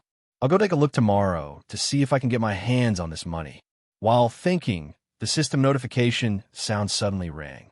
Ding System Task released task objective. Please go on a date with Jiang Wanting once. The location is unrestricted, but the date duration must reach over 3 hours. Task Reward 1. Master of Tongbei Fist Task Reward 2. Big Investigation X1 Cao Boyi sat up with a whoosh, full of energy. The reputation of Tongbei Fist is a household name. Especially the slapping technique, its power is truly unique. What is Big Investigation? Big Investigation can conduct an in-depth investigation of the target, uncovering secrets hidden deep in their heart. Good stuff. Cao Boyi slapped his thigh. With one big investigation, he could find out exactly how much tax evasion there was. If there's a lot of tax evasion, they can just wait to go to prison. The reward is generous, but the task difficulty is not small either. A date for 8 hours. Given their current relationship, Jiang Wanting would never agree. Cao Boyi flipped through Meng's new book to look for a strategy. To get closer to a woman, one might as well start with her social circle. By observing the content of her social circle, one can deeply understand her hobbies, values, and attitude towards life. Shared music, distant her shared music, love of a lifetime, Dubon love in the time of cholera in-depth analysis. Jiang Wanting's social circle is very simple, with no selfies. She shared quite a bit of music or some reading notes. When it came to literature, Cao Boyi knew nothing, so he could only start with music. He tentatively sent a message. Annie Jiang, what are you doing? At this very moment, Jiang Wanting was lying on the bed applying a facial mask, with Hack-In Lee's Moonlight Serenade playing on her phone. The phone vibrated, and she hurriedly opened it to check. Seeing that it was from Cao Boyi, she instantly became anxious. Judging by her daughter's behavior, something must have happened between them. After thinking for a moment, Jiang Wanting felt it would be impolite not to reply. So she replied, just got home from work, finished showering, and lying on the bed. Cao Boyi replied in seconds. Annie Jiang, you must take more rest. Health is more important than anything. Whenever I think of your exhausted appearance, my heart aches. Heart aches? Jiang Wanting read this sentence several times over. Living alone for many years, she had long forgotten what it felt like to be cared for by someone. Even just verbal concern moved her deeply. Jiang Wanting, thanks, little Cao. Ding dong, Jiang Wanting's favorability plus 3 favorability is about to reach 30. Please keep up the good work. Holy crap, Cao Boyi couldn't help but exclaim. This favorability increase was too inexplicable. With just one sentence, it increased by 3 points. It seems this woman is truly like dry firewood. She ignites at the slightest spark. Cao Boyi. Annie, I just discovered a good song and want to share it with you immediately. Cao Boyi shared music Moonlight Serenade. The reason he shared this song, Cao Boyi had his own little scheme. After observing her social circle just now, he keenly noticed that Jiang Wanting seemed to really like old Cantonese songs. And that was the case. Jiang Wanting was stunned when she saw the song sent to her. The two of them were actually listening to the same song. Suddenly, an absurd thought flashed through her mind. Could it be? Is this the legendary fate? Jiang Wanting. And he also likes this song very much, but I always feel this song is too bitter, like dissecting one's own worries to show others. Smiling emoji. Cao Boyi. No, I think it's brave. The violin solos. The bright moon leans halfway into deep autumn. How brave it is to dare to write loneliness as poetry. Playful emoji. Jiang Wanting. I didn't expect you to have such insights into life at such a young age, and you even like listening to old songs. Cao Boyi. Old songs are like older women, having experienced the passage of time, yet still elegant and moving. I especially like them. Rose emoji. Experience the passage of time, elegant and moving. A blush uncontrollably spread across Jiang Wanting's cheeks. Her heart rate accelerated, and her breathing became rapid. She suddenly felt that she and Cao Boyi seemed very compatible. Pa, pa, pa, Jiang Wanting, you shameless woman. At your age, you could be his mother. She gently closed her eyes, took a deep breath, and suppressed the wild thoughts in her heart. Jiang Wanting, besides music, do you have any other hobbies? For such a direct hint, she neither accepted nor rejected it, but chose to change the subject. Cao Boyi sensed the emotional fluctuation of the other party. It seems Annie Jiang's psychological defenses are loosening. Cao Boyi, I've been working out recently, and the results are pretty good. My previous clothes don't fit anymore. Jiang Wanting, boys just need to exercise more to have masculinity. Cao Boyi, Annie Jiang, are you free this weekend? Can you accompany me to buy some new clothes? I'm not very good at picking them. Sad emoji. This little guy, is he asking her out? Jiang Wanting fell into a dilemma of hesitation. Reason told her she couldn't go. She was a woman with a family. So she replied, I might not be free this weekend. Might not. Seeing these 3 words, Cao Boyi almost laughed out loud. If she really didn't want to go, she would have directly used no or not free instead of being half reluctant. Cao Boyi, Annie Jiang, I don't have any other thoughts. I'm just asking you for a favor. School is starting soon, and I don't have any new clothes to wear. A grieve emoji. Jiang Wanting stared at the phone screen, pondering for a moment, and finally decided to agree. This child, having had no mother since he was young, is truly pitiful. As an elder, accompanying him to buy clothes is, no matter how you look at it, reasonable. Jiang Wanting, all right, is Sunday morning okay? Annie has to work tomorrow. Cao Boyi, that's fine, then I'll trouble you, Annie Jiang. Seeing that the plan succeeded, Cao Boyi revealed a smile. After a long while, he hadn't received a reply from Jiang Wanting. Cao Boyi decided to take this opportunity to add more fuel to the fire. He opened the chat box, clicked the add button in the bottom right corner, and sent the photo he just took at the gym. An added text, look, these pants are loose and baggy. It's not even convenient to walk. The lights in Jiang Wanting's bedroom had been dimmed to the lowest. She lay quietly on the bed, her eyelashes trembling slightly, and she was drowsy. Buzz, the phone vibrated again. She unlocked the screen nonchalantly and tapped on WeChat. A photo entered her field of vision without warning. In the photo, Cao Boyi was shirtless, sweat slowly sliding down his thin, muscular contours. He was wearing sweatpants on his lower body, and the gray fabric outlined a thrilling silhouette. Jiang Wanting's beautiful eyes instantly widened, staring fixedly at the big boy on the screen. She instinctively covered her face, took a deep breath, trying to calm herself down. But the scorching temperature passed through her palms to her whole body, making her even more restless. She threw the phone aside, tossing and turning on the bed, unable to sleep, with Cao Boyi's figure uncontrollably appearing in her mind. Finally, she turned on her side and opened the drawer next to the bedside table, taking out something she hadn't used in a long time. Early the next morning, Cao Boyi got up early and couldn't wait to head to the gym. 3 hours passed in a flash. Standing in front of the mirror once again. Compared to yesterday, his body had undergone a tremendous change. His muscles had become incredibly firm. The outline of his 8-pack abs was clearly visible, and he radiated an aura of masculinity. Cao Boyi decisively took out his phone, struck a handsome pose, and took a photo to commemorate it. To think that after being reborn, he had unknowingly become a guy who posts suggestive content. He found a restaurant and grabbed a quick bite. Cao Boyi got into a taxi and headed to the west side. The east side and the west side were separated by a river, and were also known as Hudong and Heshi. People in Hudong felt a sense of superiority from the bottom of their hearts, considering themselves city folk, while those in Heshi were mere bumpkins. The main urban area was located on the east side, where bustling commercial streets and lively shopping plazas were everywhere. In contrast, on the west side, the few high-rise buildings were scattered, and there were barely any people on the streets. But no one expected that a new policy would be released early next year. Urban expansion to the west. The west side was about to experience rapid development, with towering skyscrapers rising from the ground.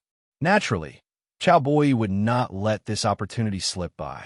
However, the top priority was still to make his first pot of gold. The taxi drove across the Cross River Bridge, and after a while, it stopped in front of a real estate agency named Neighbor's Home. As soon as he entered, an enthusiastic female agent immediately came up to greet him. Hello, I am the agent Tang Weiwei. Happy to be at your service. Are you looking to rent or buy a property? The woman was wearing a professional suit, a white shirt paired with a black hip-hugging skirt. The buttons at the neckline were strained under the pressure, and her ample assets were almost bursting out. Below the skirt, her beautiful legs and gray silk stockings were pressed together, and she wore black patent leather high heels, giving off the feeling of a delicate girl-next-door beauty.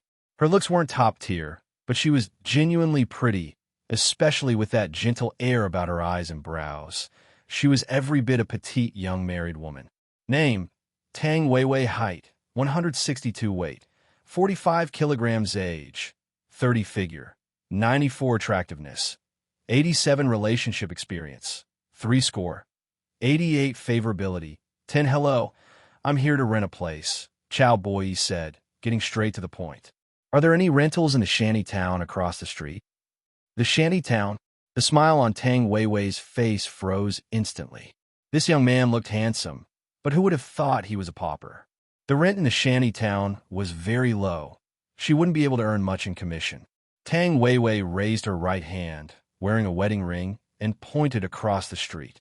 The shanty town is about to be demolished, so you won't be able to stay for long, and the living conditions there are terrible. Inxin Garden nearby is quite nice. The environment is beautiful, transportation is convenient, and there's a bus stop right outside. Inxin Garden? Cao Boyi had some recollection of it. After the Western expansion strategy was implemented, the municipal government moved to this area.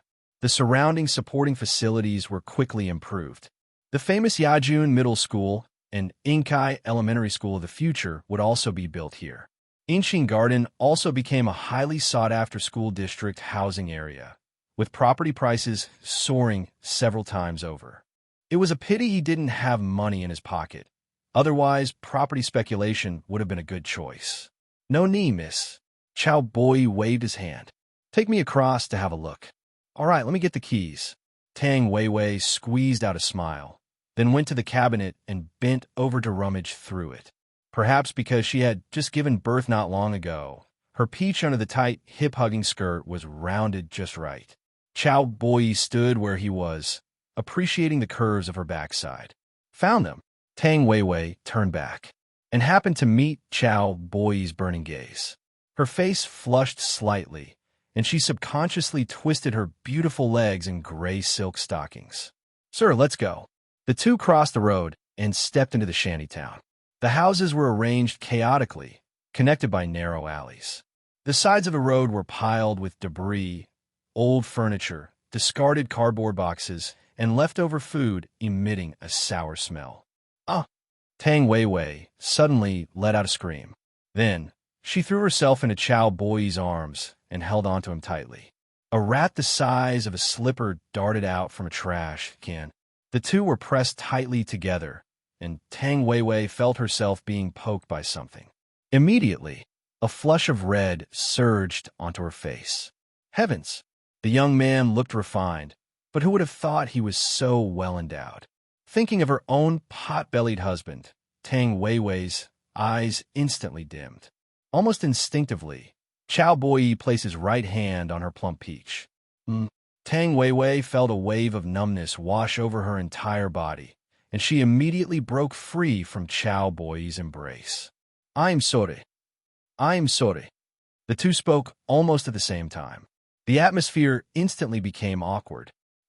Tang Weiwei couldn't help but cover her mouth and laugh.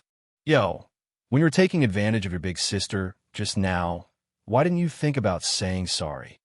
Hee, instinctive reaction, instinctive reaction.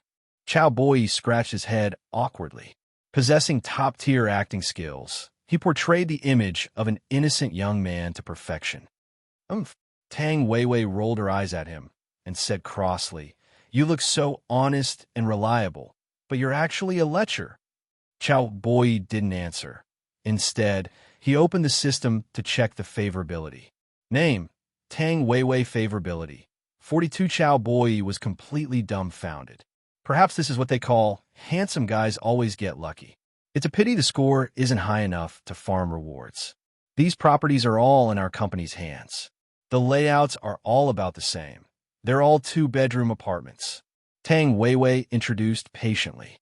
Logically speaking, clients who rent this kind of house just want a place to stay and wouldn't be picky about the layout. The reason she was patient was entirely because Cao Boyi was handsome and well-endowed. After all, everyone has desires, and women also like looking at handsome guys. Cao Boyi observed his surroundings, trying hard to recall news footage from his previous life. A moment later, he pointed to a corner. Are these 2 buildings rented out? Although these 2 buildings have the cheapest rent, the lighting is poor, and it's not easy to dry clothes. Tang Weiwei shook her head and immediately sized up Cao Boyi. with a tall and upright posture and a calm and composed demeanor. He didn't look like someone short of money in any way. Why would he rent such a dilapidated house? Cao Boyi continued to ask. How many rooms are there in these 2 buildings in total? How is the occupancy rate? Both buildings only have 3 floors, with 2 units per floor. The occupancy rate is very low. I think only 3 units have been rented out. This place is about to be demolished. So many people have already moved away. Tang Weiwei seemed to think of something, her voice getting quieter. Her voice trembling, she said, You wouldn't have done something bad or trying to hide here, would you? Tang Weiwei's suspicion was not without reason. The man's words and actions revealed something abnormal everywhere. He. Cao Boyi curled his lips, revealing a twisted smile. He narrowed his eyes and approached step by step. Tang Weiwei screamed, her face turning pale, her lips trembling uncontrollably. Please let me go. My son is still young and waiting for me to go back to breastfeed. Don't kill me. No matter what you ask, I will agree to it. Cao Boyi hooked his lips, his face full of a wicked smile. Oh, anything is okay. Yes. Tang Weiwei seemed to realize something and subconsciously reached to unbutton her shirt. Stop. Hold it right there. Cao Boyi hurriedly held her hand down. The top-tier acting skills provided by the system were truly heaven-defying. Tang Weiwei had truly mistaken him for a villain capable of any evil. Look. Cao Boyi opened his phone and pulled out his admission letter. Sis, I'm a good person. I'm a university student. A university student? Tang Weiwei leaned over to take a look. Xiangnan University, class of 2015 freshman? Jerk. Tang Weiwei was both embarrassed and annoyed. She had been scared to the point of tears and had even done such a shameful thing. This little brat. She reached out with her fair hand and pinched Cao Boyi's waist hard. Ouch. Cao Boyi raised his hands in surrender. Please spare me. Please? Tang Weiwei applied more pressure with her hand, gritting her teeth as she said, What? Am I that old? Not old at all. Calling you sis makes you sound old. If we walked together, people would believe you're my girlfriend. Cao Boyi made a miserable face. This woman had quite a strong grip. Who wants to be your girlfriend? Tang Weiwei pouted. Stop with your wishful thinking. I'm a married woman. You have a husband? Isn't that a bonus? Cao Boyi muttered this under his breath. Tang Weiwei happened to hear this. Bold and spirited, she grabbed Cao Boyi by the ear. What kind of university student are you? I think little pervert is more like it. No. Cao Boyi shook his head repeatedly. Even if I'm a pervert, I'm a big pervert. Tang Weiwei was not some naive girl who hadn't experienced the ways of the world. She naturally understood the hidden meaning, especially when combined with his special talent. Sis, I want to rent both of these buildings. All of them. Don't mess with me. I'm serious. Cao Boyi looked serious.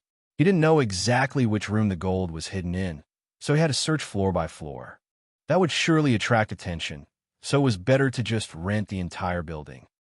You aren't planning on doing that kind of business, are you? Tang Weiwei frowned, her expression turning strange. Cao Boyi looked bewildered. What kind of business? That thing.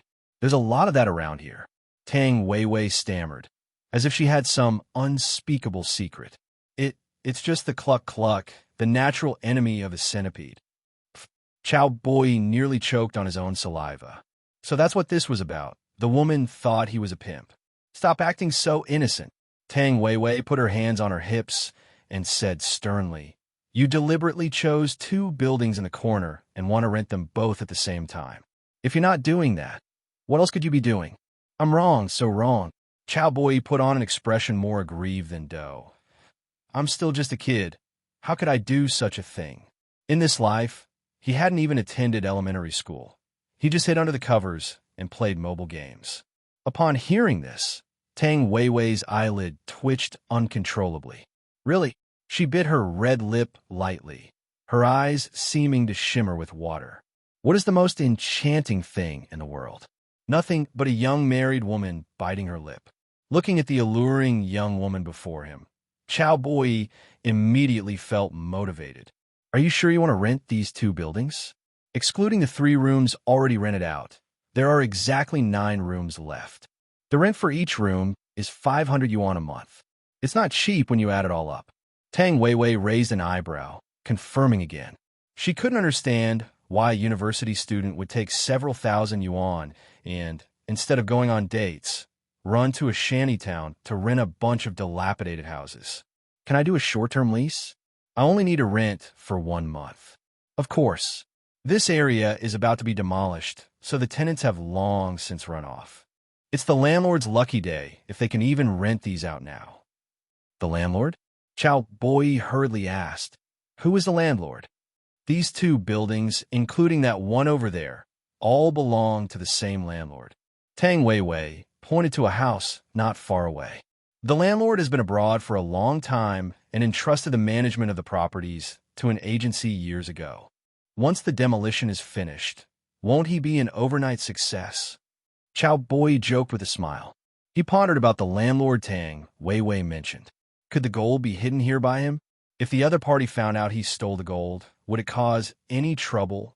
He couldn't worry about that much. Wealth is sought in danger. After weighing the pros and cons, Cao Boyi decided to pocket the gold. The other party had gone to great lengths to hide it, so it was either illegally obtained or they had a special status and couldn't expose their massive wealth. Cao Boyi judged that the latter was more likely. They definitely wouldn't be able to track it to him in the short term, and even if they did, they wouldn't dare to make a move in the open. Hey, what are you thinking about? Tang Weiwei waved her hand in front of Cao Boyi's face. Nothing. I was just thinking about what to do with the other households. What? You aren't thinking of kicking them out, are you? Dang Weiwei Thou Wen. This person was truly inexplicable. That's not it. Cao Boyi shook his head. Sis, could you take me to visit them later to see if we can work something out? To be cautious, he planned to clear out everyone in both buildings. At worst, he would just pay a little more in compensation. Fine. For the sake of the commission I'll earn from you, I'll go with you. Tang Weiwei agreed with a smile. If this deal went through, she would earn a decent commission. Sis, are you worried about money? Cao Boyi asked tentatively. He had a good impression of Tang Weiwei. Not only was she open-minded, but she was also diligent and meticulous in her work. She was a capable woman. Once he made money in the stock market, he planned to invest a portion into real estate. Perhaps he could use this real estate agent when the time came. Hearing the word money, Tang Weiwei immediately looked distressed. A kid like you who hasn't entered society doesn't know how hard life is. My child just turned 6 months old. Formula, diapers, everything costs money. Besides that, I have to pay the mortgage every month. Tang Weiwei seemed to have opened the floodgates, pouring out her grievances to Cao Boyi. What about your husband? What does he do for work? Sai, don't even mention it. Your brother-in-law drives a taxi. Tang Weiwei sighed softly, a hint of bitterness appearing at the corner of her mouth. With these new ride-hailing services, it's like rides are practically free. Who takes taxis anymore? A taxi driver? Cao Boyi Fagan Supi. Sis Weiwei, you're so beautiful. Why did you marry such an ordinary man? Cao Boyi's words were like a dagger, ruthlessly stabbing into Tang Weiwei's heart. She wasn't a gold digger. Her clothes and bags were all discounted items bought at the night market. Yet, the necessities of daily life and the little money pit at home all required money to sustain. Sigh. Tang Weiwei pursed her lips and sighed helplessly. Let's not talk about this anymore. Let's go look at the houses first. No need. Take me to find the tenants of the other 3 rooms. Cao Boyi waved his hand in refusal. His real goal was the gold. Clearing out the 2 buildings was just a precaution. After all, smashing walls would make quite a commotion. Led by Tang Weiwei, the 2 arrived at the first building, in front of the door on the left side of the 2nd floor. Knock, knock, knock. They knocked on the door. It was opened by a middle-aged man wearing an old t-shirt with a loose, sagging collar. He sized the 2 of them up and immediately asked, "Is there something you need?" Cao Boyi took out a cigarette and handed it over. "Big brother, I'd like to discuss something with you. Can you sublet this place to me?" "Sublet it to you? Where would I go?" The man took the cigarette, a look of displeasure appearing on his face. Huh? Cao Boyi patted him on the shoulder and said confidently, I'm willing to offer some compensation. Is 8,000 yuan enough? Compensation? 8,000 yuan? The man's furrowed brows instantly smoothed out, replaced by a look of joy. He was a migrant worker laboring at a nearby construction site. He lived in this dilapidated rental room just to save money. 8,000 yuan was equal to 2 months' wages. Little brother, are you serious? The man raised an eyebrow, wanting to confirm it again. Cao Boyi was about to agree, but was grabbed by the arm by a force. Are you crazy? Tang Weiwei looked at him in disbelief. This dump only costs 400 a month. 8,000 could pay for almost 2 years of rent. This little guy, so young and naive about the hardships of life, didn't value money at all. The middle-aged man felt like he was being played and said with dissatisfaction, Little brother, your status in the family isn't very high, is it? Hearing this, Tang Weiwei instantly turned red, feeling both ashamed and indignant, yet also experiencing an inexplicable flutter in her heart.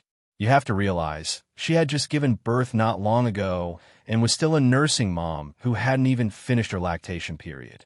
To be mistaken as having a romantic relationship with an 18-year-old college student, Tang Weiwei felt a surge of secret joy. At the same time, she silently cursed herself for being a slut, a woman with a husband and child, actually thinking about robbing the cradle. Don't mind her, I'm the one in charge. Cao Boyi directly took out his phone and opened his online banking. Compared to the 4 million yuan worth of gold, this amount of money was nothing. The middle-aged man reacted immediately, fished a bank card out of his wallet, and handed it to Cao Boyi. Ding! The text message notification sounded. The man glanced at his phone and patted Cao Boyi on the shoulder with satisfaction. Thanks, little brother. I guarantee I'll be moved out completely in an hour. Sorry for the trouble, big brother. Cao Boyi gave him another cigarette, then followed Tang Weiwei to the next place. Along the way, Tang Weiwei kept nagging incessantly. At your age, you need to develop the good habit of saving money. In the future, getting married, buying a house, starting a business. Which of those doesn't cost money? Cao Boyi couldn't help but curl his lip. What's the matter? Are you my mom? Why are you so controlling? If you were my son, I would have beaten you to death. Tang Weiwei pouted, waving her little fists in the air. Hearing this, a plan formed in Cao Boyi's mind. He cast his gaze toward her bulging baby canteen and said in a babyish voice, Mommy, feed me. Eat your head. Tang Weiwei lifted her leg and kicked Cao Boyi in the butt with her high heel. Disobedient child, you deserve a spanking. The two played and teased for a while before continuing to the next household. Progress was relatively smooth. People living in this kind of place were generally not well off. Just by moving house, they could get 8,000 yuan. There was no reason to refuse. After finishing everything, the time reached 6 in the evening. Inside the agency office, 12 contracts had been printed out and placed on the table. Tang Weiwei took out a pen and handed it to Cao Boyi. The contracts are all here. You sign them, and I'll go to the restroom. After saying that, she picked up her bag and walked shakily into the restroom. For women who have just given birth, hormone levels in the body change, and an increase in prolactin leads to vigorous breast milk secretion. If it accumulates in the body for too long, it causes swelling and pain, which is what is commonly known as engorgement. That was the case for Tang Weiwei. She worked at the company all day and could only go home to feed her child at night. Fortunately, she had prepared a breast pump in advance. Otherwise, she would have really been in agonizing pain. 20 minutes later, Tang Weiwei walked out of the restroom with a light step. She scanned the table and saw that every contract had been signed on the last page. Cao Boyi was leaning leisurely against the back of the chair, twirling a gel pen between his fingertips. Tang Weiwei's gaze fixed on the pen. As expected of a college student with special skills, he was surprisingly good at playing with her pen. Sister Weiwei, how do I pay the deposit and rent? Cao Boyi had carefully reviewed the contracts and found no issues. The landlord has entrusted the houses entirely to the agency. You just need to transfer the money to the company's account.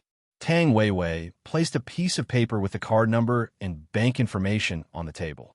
She then teased, "Call me mommy. Don't be disrespectful and mess up the hierarchy. You didn't feed me, so why should I call you mommy?" Cao Boyi was speechless. Could this woman be a transmigrated senior student Hua? Tang Weiwei rummaged through the cabinet and found a long string of keys, saying with a flowery smile, "I closed a big deal today. Sister will treat you to a meal." Although the rent for these houses wasn't high, there were 12 of them, so she would receive quite a bit in agency fees. "I have things to do tonight, so I won't let you spend your money, sister." Cao Boyi refused firmly. Being treated to a meal by a beautiful woman was certainly a good thing, but he had more important things to do. Cao Boyi picked up the keys and walked out. Just as he reached the door, he suddenly stopped and turned back to say, "Sister, you should open the windows more often to air out this room. It smells like stale breast milk." Cao Boyi didn't have time to eat. He found a hardware store and bought a hammer, a crowbar, cement, and wall paint. After getting the tools, he immediately returned to the shanty town. He first opened a room at random and tossed the tools inside. Then, starting from the first floor, he checked layer by layer to ensure that no one was in any of the rooms. It seems the owner of the gold doesn't live here. Cao Boyi had a rough judgment. After all, this was gold of great value. A moment of carelessness could invite huge trouble. Bang, bang, bang. His knuckles tapped against the wall, emitting a dull sound. Another solid one. Cao Boyi shook his head, feeling a bit disappointed. 12 rooms, every single wall had to be checked. It was truly a massive project. After working for over an hour, finally, he discovered something unusual in one of the rooms in the second building. The wall was full of age. The plaster on the surface had fallen off, revealing the gray cement base. Touching it with his hand, his fingertips could feel a distinct granular texture, which was very rough. "Knock, knock, knock." Cao Boyi tapped repeatedly, and the sound was crisp and pleasant. Unsurprisingly, this was it. Cao Boyi raised his sledgehammer and smashed it violently against the wall. Bang! A loud crash echoed out. The entire wall shuddered violently, and a cloud of dust rose up. Cao Boyi couldn't wait to lean in and inspect the situation. By the dim light, a faint, flickering golden glow could be seen inside the wall.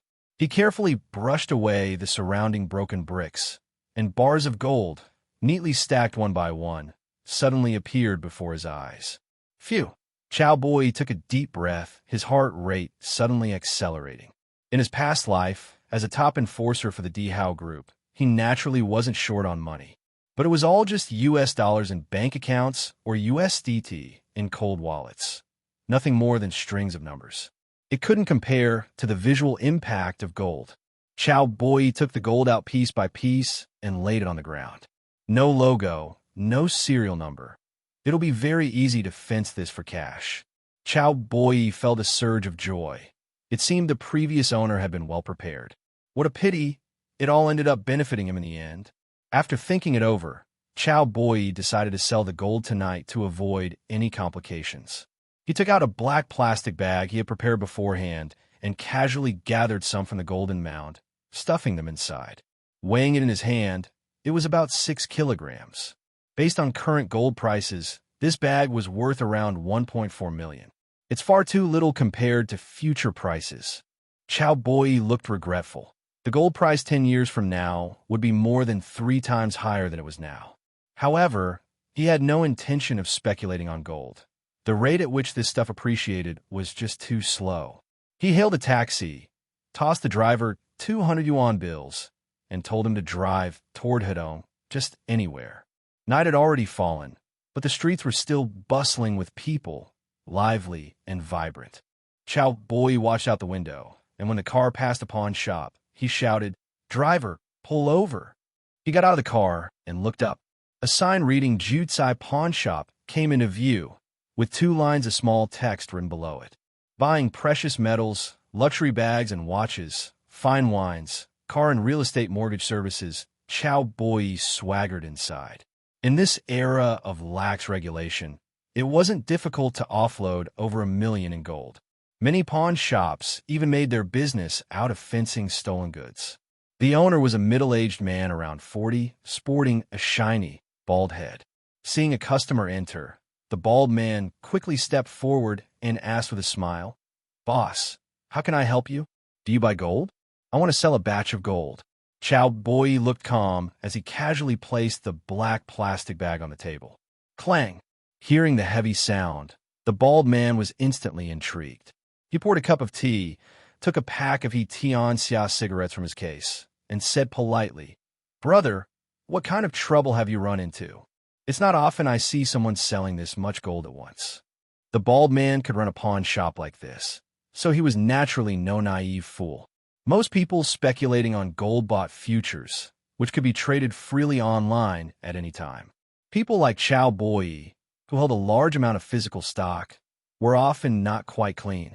Although the bald man had connections, he didn't dare accept goods that were too hot. For example, items stolen from banks, or those with blood on them. Ha ha ha. Cao Boyi gave a faint smile. He knew exactly what the bald man was worried about. The former Dihao Group's main business was online gambling and fraud, so he had dealt with money laundering gangs plenty of times. Even reckless money mules would be extremely cautious when dealing with triple black goods. Cao Boyi took a gold bar out of the bag and toyed with it in his hand. "Don't worry, brother. These are just small yellow fish with no logos and no serial numbers, and they're 100% blood-free." The bald man took the gold bar, held it up to the light to examine it repeatedly. Indeed, there were no markings. It didn't seem to be official property. "Ha ha, good stuff." The bald man let out a hearty laugh and immediately led Cao Boyi into the back room. He threw the plastic bag onto the scale and glanced at the number. 5.7 kilograms in total. "I can offer you 1 million. According to the normal market price, 5.7 kilograms of gold would be worth around 1.35 million. In other words, the price the bald man offered was nearly 30% lower than the market price. "Brother, can you add a bit more?" Cao Boyi Feigen dit sati phone. In fact, he knew very well. The price the bald man offered was not low at all. It was quite reasonable. After all, this was goods of unknown origin, and he had to shoulder significant risk. If the police came knocking, he would certainly have to return the stolen goods. "Brother, you're an expert yourself." The bald man looked troubled. "I have to grease palms everywhere, and I have to take the risk. If it weren't for the fact that these things had no markings and their source couldn't be proven, he really wouldn't dare to accept them." "Fine." The bald man waved his hand rather generously and said, "I'll add 20,000 more, deal. Pleasure doing business." Cao Boyi didn't waste any words. He immediately opened his mobile banking app, ready to receive the money. Ding. "Dear customer, your account ending in 9527 received 1,020,000 yuan on September 2nd, 2015 at 20:45. Balance: 1,681,000. The money had arrived. Cao Boyi didn't want to linger, so he immediately turned to leave. The bald man called out to him from behind, "Brother, this is my business card. Remember to contact me if you need anything in the future." "Sure thing." Cao Boyi took the business card and glanced at it. Lu Guangda. It suited his hairstyle quite well. Walking out of the pawn shop, Cao Boyi casually tore up the business card and tossed it into a trash can by the side of the road. It would be best if the two of them never met again. Once they met, it would mean trouble. Cao Boyi used the same method to sell off all the remaining gold. Returning to the shanty town again, he heard the sound of high heels coming from not far away. Tang Weiwei was walking toward him, followed by a young man. The man was wearing a black baseball cap, the brim pulled very low, almost completely obscuring his face. "Sister Tang Weiwei, still chasing sales this late?" "No choice. That's just the life of a hard-luck woman. If I don't work, how can I buy milk powder for my son?" Tang Weiwei rolled her eyes. Ordinarily, she should have been off work by 8. But that was how the real estate agency business went. Clients could call at any time to view properties, especially for agents like Tang Weiwei who were relatively short on cash. Even in the middle of the night, she had to scurry over. Cao Boyi was speechless. He had actually thought about giving Tang Weiwei a sum of money and asking her to find a job elsewhere. After all, he had spent the day with this woman, and she had learned quite a bit of his personal information. If the owner of the gold came looking for him, Tang Weiwei might become a weak point. I won't chat with you anymore. I still have to take someone to see a property. All right, go ahead. After saying that, Tang Weiwei led the young man toward the alley. After they had walked just a few steps, the young man suddenly turned his head to look at Cao Boyi. The eyes hidden under the brim of his cap flashed with a sharp light. Dear customer, your account ending in 9527 received a successful deposit of 1,280,000 yuan on September 2nd, 2015 at 2045. Balance for 1,500,000 yuan. Upon opening the bank transfer notification, Cao Boyi saw a dense array of zeros, something he had only ever seen in Chengdu. Including the mother's compensation, the total was 4.5 million, more than expected. After putting down his phone, Cao Boyi retrieved some tools from downstairs and carried a bag of cement upstairs. He didn't plan to go home tonight. Instead, he took advantage of the quiet of the night to quickly plug the hole in the wall. He carefully picked up the shovel, trying to avoid making too much noise. After 2 days of training, my physical condition is many times better than when I was first reborn. It's even comparable to his former peak performance. After a whole day of running around, I didn't feel tired at all. Cao Boyi was working when he opened the system interface. Name, Jiang wanting favorability, 25. I didn't do anything, so why did my favorability rating increase? At this rate, won't it break the 30 mark tomorrow? I'm sure I'll get some pretty good system rewards again. Cao Boyi sent a message to Jiang wanting with great anticipation. Cao Boyi, Aunt Jiang, where shall we meet tomorrow afternoon? I'll pick you up. It took quite a while before I received a reply. Jiang wanting, Annie hasn't gotten off work yet. I'll talk to you later. Cao Boyi replied with okay, and then opened the Southern Wealth app. The once popular but now volatile stock, Tele Technology, is currently in a waning phase of its first round of price increases, having fallen for 8 consecutive trading days with a total drop of approximately 42%. The stock forum was bustling with activity, filled with cries of despair. Some retail investors who bought at high prices angrily cursed the market manipulators for being shameless, while others who claimed to be seasoned stock market players advised everyone to cut their losses and leave the market. Only Cao Boyi knew that Tele Technology was about to experience a second round of growth, with an even more dramatic increase than the first. Go to the branch on Monday to open an account, or you'll lose a lot of money if you miss out on the ride. Just as Cao Boyi was pondering, the sound of a man and a woman talking drifted in quietly from outside the window. Brother, it's already 9:30. Why don't we watch it tomorrow? Your requirements are too high. There are very few houses in this area that can meet your requirements. The owner of the voice was none other than Tang Weiwei. She was looking at the man in the hat with impatience. The two had been looking at apartments in the neighborhood since 7 a.m. After more than 2 hours of back and forth, my legs were aching, but the other party was still not satisfied. The reasons given were either that the furniture was too old, the location was bad, or the lighting was poor.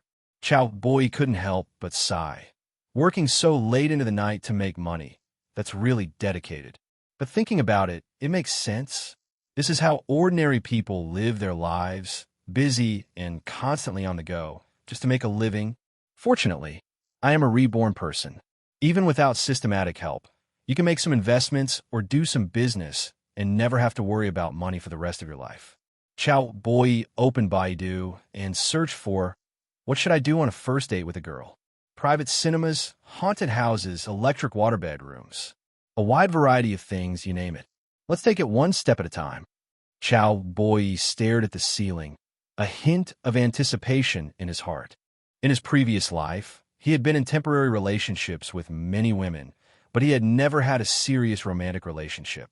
After all, what decent women could there be in northern Myanmar? He doesn't have the habit of locking the bus. Ms. Tang, is this how you treat your customers? Sir, with our budget, this is the only kind of place we can rent. Upon hearing this, the man in the hat bristled like a cat whose tail had been stepped on. His already small eyes narrowed into slits as he stared at Tang Weiwei with a gloomy expression. Ha, you filthy slut, Who knows how many rich men you've been with behind your back? How dare you look down on me like that? I'll teach you a lesson today. Oh no. As night fell, Tang Weiwei's sharp voice rang out again. This time, something seems off. Cao Boyi, who had been languidly, straightened up instantly. He grabbed a crowbar from the side and rushed toward the door. Upon arriving downstairs, the scene before him enraged Cao Boyi. Under the dim streetlights, the man in the baseball cap was forcefully pulling Tang Weiwei's hair, trying to drag her into a dark corner. The woman twisted her body desperately, kicking her legs wildly on the ground, trying to break free from the man's grasp. The gray stockings on her legs were worn through, revealing her fair and delicate skin. "Stop!" Cao Boyi shouted sternly, his deep voice ringing out loudly in the quiet night. The man in the hat was startled and immediately turned his head away. He instinctively pulled his hat brim down, obscuring most of his face, and gritted his teeth as he said, "Where did this brat come from? Get lost, or I'll take care of you too." The man slightly raised his head, revealing his narrow eyes hidden under the brim of his hat, and glared fiercely at Cao Boyi. As early as evening, the moment he saw Tang Weiwei, he was filled with wicked thoughts about this voluptuous and charming young woman. So they deliberately found fault to delay the time. In the dead of night, in the shanty towns where there are no surveillance cameras, it is the perfect opportunity to strike. "Clean up." Cao Boyi looked at him with interest and slowly asked, "How do you mean to clean up?" In his past life, he had encountered too many ruthless people in northern Myanmar, including fugitives who had committed the heinous crime of wiping out entire families. Those truly ruthless characters, aren't they all seemingly gentle and honest? When it really comes down to it, killing someone is as easy as killing a chicken. They don't even flinch. As for the man in the hat, he was clearly panicking and trying to use verbal intimidation to cover up his deep-seated fear. Cao Boyi stood there, a playful smile on his face. The man in the hat froze, unable to believe his ears. Are there really any fearless idiots out there these days? However, since things have come to this point, there's no other way but to go down this path to the bitter end. He quickly reached into his pocket, pulled out a folding dagger, and pointed it at Cao Boyi.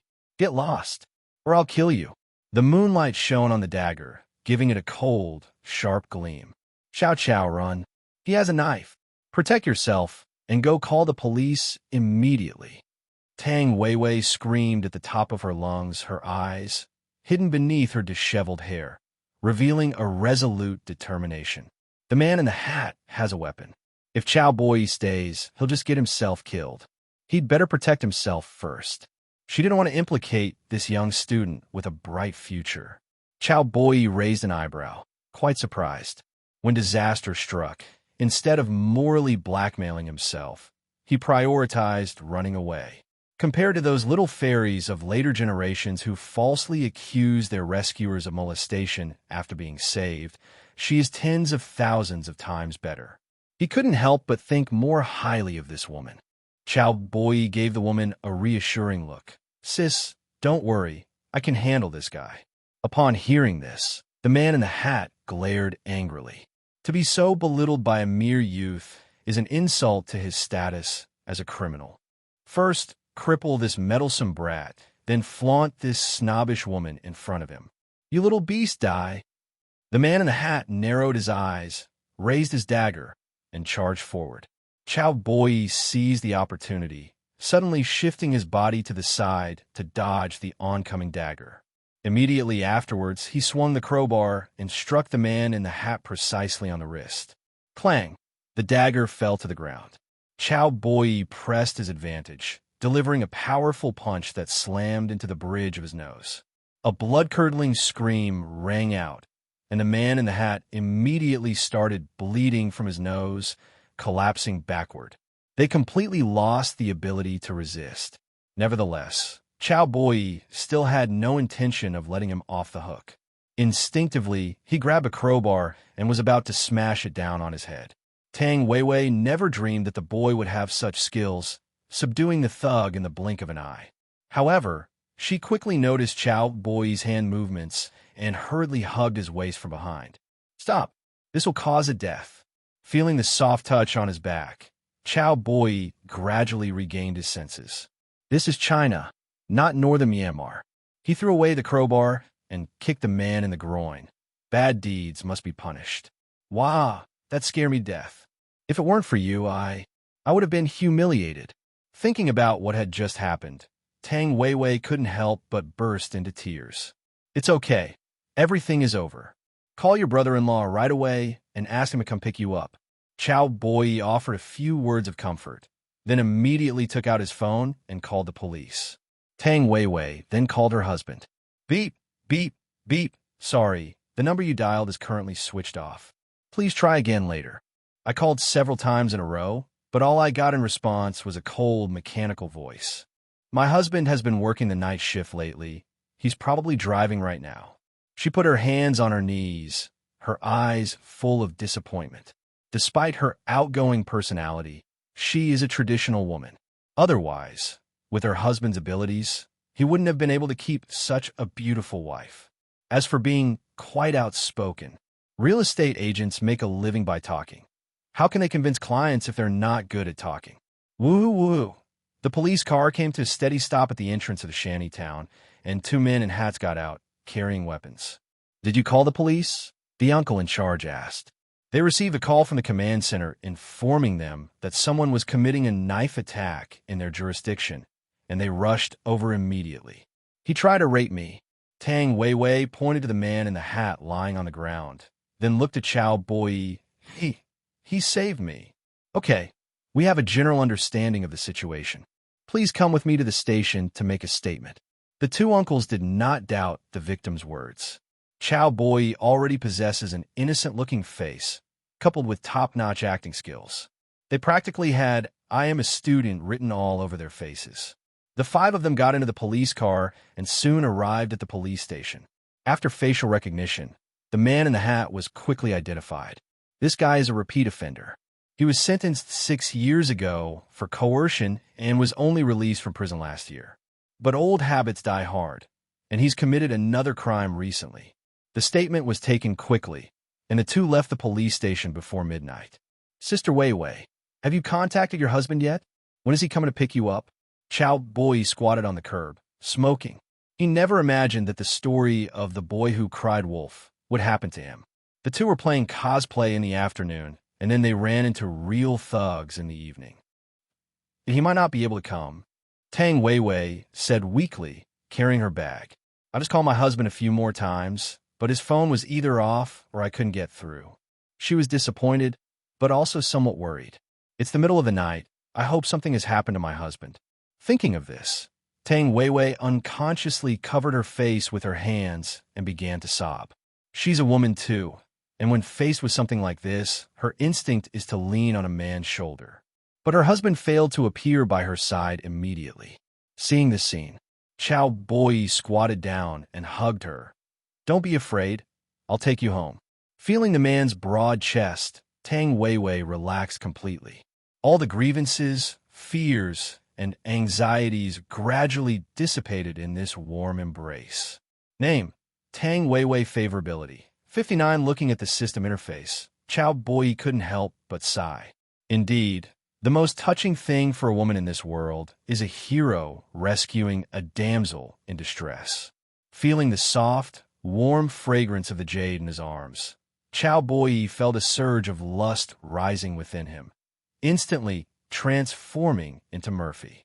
If this continues, he won't be able to hold back any longer. So he hurriedly urged, Sister Weiwei, it's so late. Let's go home quickly. Tang Weiwei nodded, quickly stood up, and prepared to hail a taxi by the roadside. Seeing Cao Boyi still squatting there, she asked curiously, What are you still doing squatting there? Come on. My legs are numb. I'll squat a bit more. Cao Boyi looked embarrassed. Tang Weiwei's current appearance was truly tempting, especially her beautiful legs, encased in ripped stockings, with their fair skin peeking through, exuding a captivating charm. Come on over, we got a taxi. Tang Weiwei waved towards the road and urged them on. With no other option, Cao Boyi had to stand up, looking quite comical.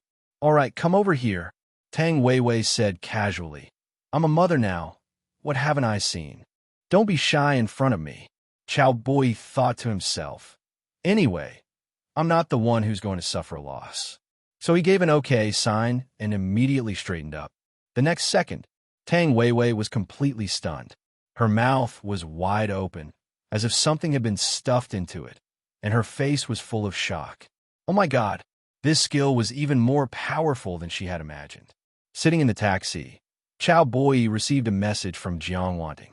Jiang Wanting, Annie will pick you up at 1 p.m. tomorrow.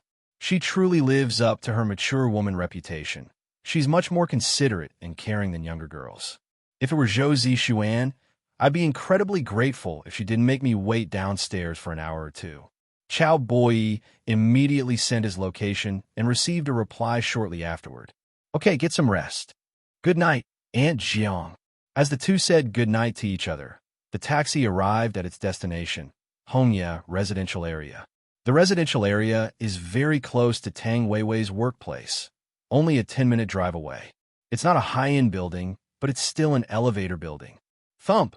The elevator arrived at the 5th floor. Tang Weiwei rummaged through her bag, but couldn't find her keys. Cao Boyi watched her movements and noticed a plastic bottle in her bag. Unable to contain her curiosity, she asked, Huh? What's this? Ming Dea. Ming Dea. You guessed right, but not entirely. Tang Weiwei's pretty face flushed red, and she felt incredibly embarrassed inside. This is baby formula I made for my son. Cao Boyi looked suspicious. Making baby formula at the office? By the time she got home, it would be cold. How could she give it to the child? Just then, Uncle Chow, having been busy all night, was a bit thirsty. Sis, let me have it. It'd be a waste to throw it away.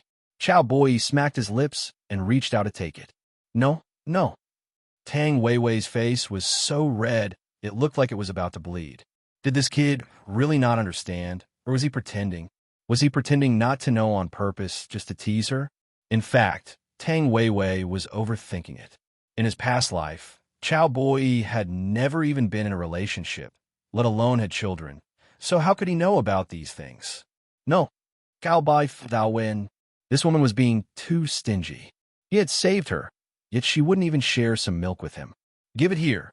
Taking advantage of Tang Weiwei's distraction, Cao Boyi snatched the baby bottle away.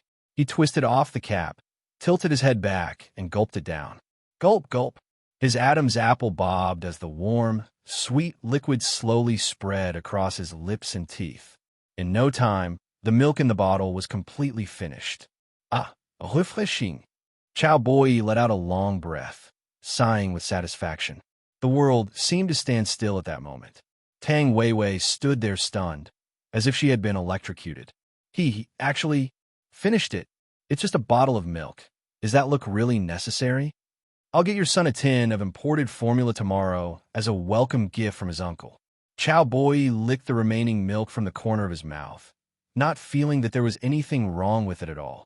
Ew, how could you drink my? Tang Weiwei snatched the bottle back and quickly shoved it into her bag. She didn't dare look up, only pretending to keep looking for her keys to hide her embarrassment. Click, the door opened. Another day, another long day. I'm exhausted. Tang Weiwei kicked off her high heels, her stockinged feet touching the floor. She flopped lazily onto the sofa, her body stretching out naturally, her tight skirt stretched taut by her round, plump peach. Cao Boyi was thrilled, standing at attention on the spot, wanting to invest in the venture. Tang Weiwei came to her senses and hurriedly stood up, pulling down her hem. Ahem, I'll go pour you a glass of water. Then she trotted off to the kitchen to boil water. Cao Boyi sat on the sofa, looking around the environment. The house wasn't spacious, only about 70 or 80 square meters, but it was decorated very warmly. In front of the sofa was a wooden coffee table, with nothing on it, clean and spotless. Warm yellow light spilled onto the walls, adding a soft, beautiful tone to the living room. A wedding photo hung on the wall.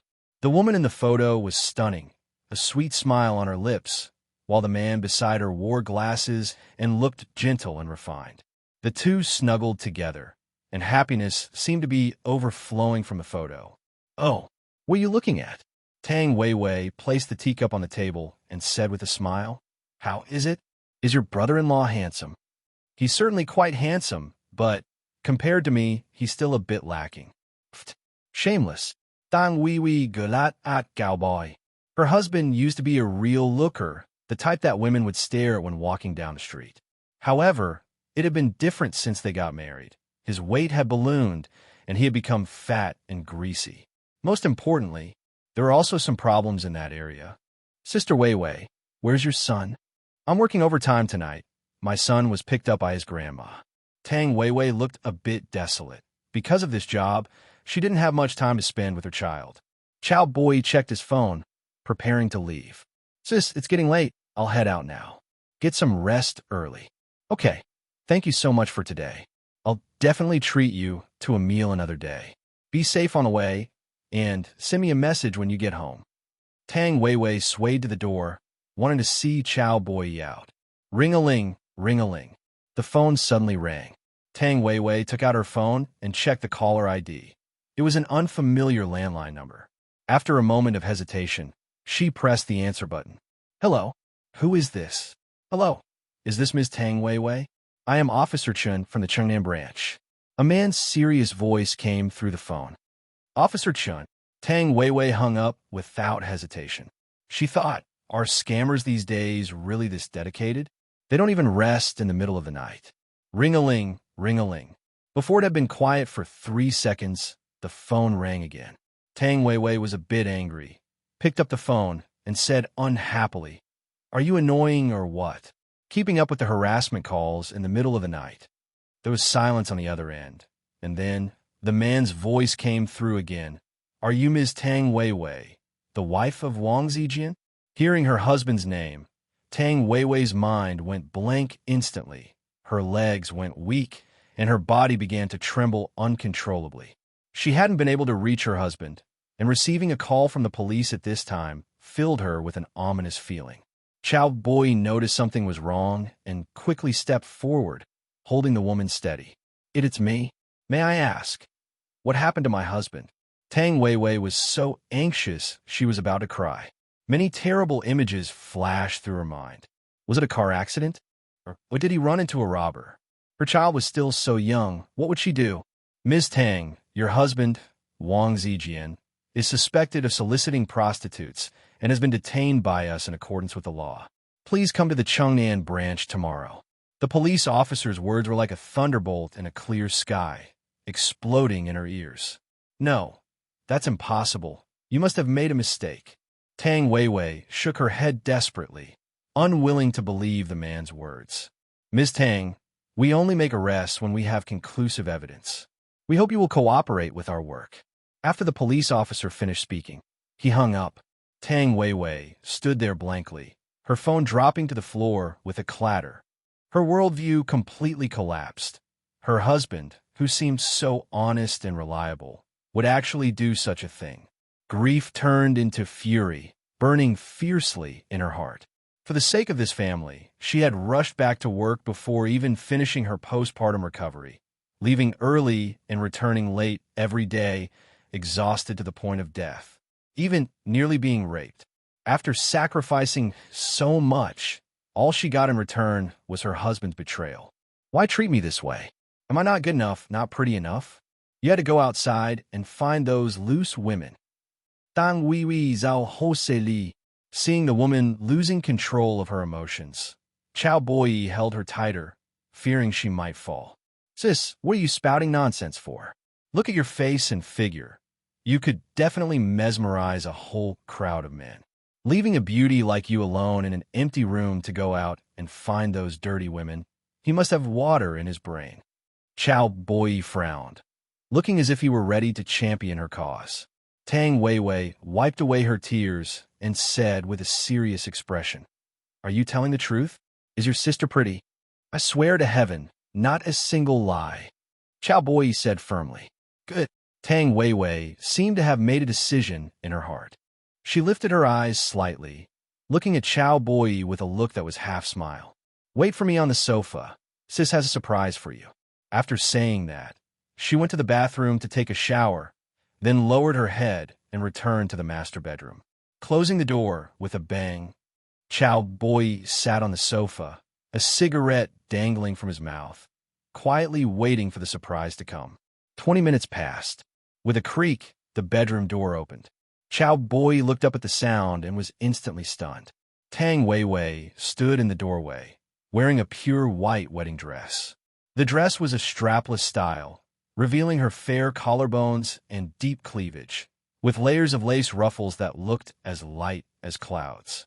Beneath the skirt, nude-colored silk stockings as thin as cicada wings outlined her full leg lines, making her look both dignified and holy. Does it look good? This is the wedding dress I wore on the day I got married. Tang Weiwei lifted the hem of her skirt and walked gracefully toward the living room. Sis, you don't speak. Are your feet numb? 2 hours later, Cao Boyi tidied his clothes, and as his gaze swept over the photo on the wall, he thought of his saying, "Your wife? I will care for her. Do not worry." Cao Boyi was an experienced driver, but this was his first time acting as a designated driver, so he couldn't help but feel a little nervous. Sister Weiwei, if he can mess around outside, why can't I be wild for once?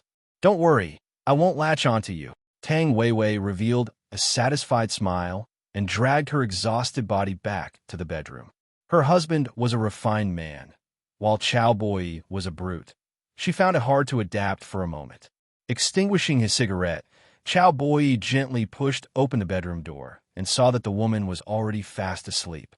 He didn't disturb her, but instead went to the bathroom to find a mop and mop the living room, to prevent anyone from slipping. After all, safety comes first. After finishing everything, he quietly left. Arriving at the entrance of the residential complex, he waited for a long time before finally hailing a taxi. Having become rich overnight, his mind became active, and he pondered buying a car to drive.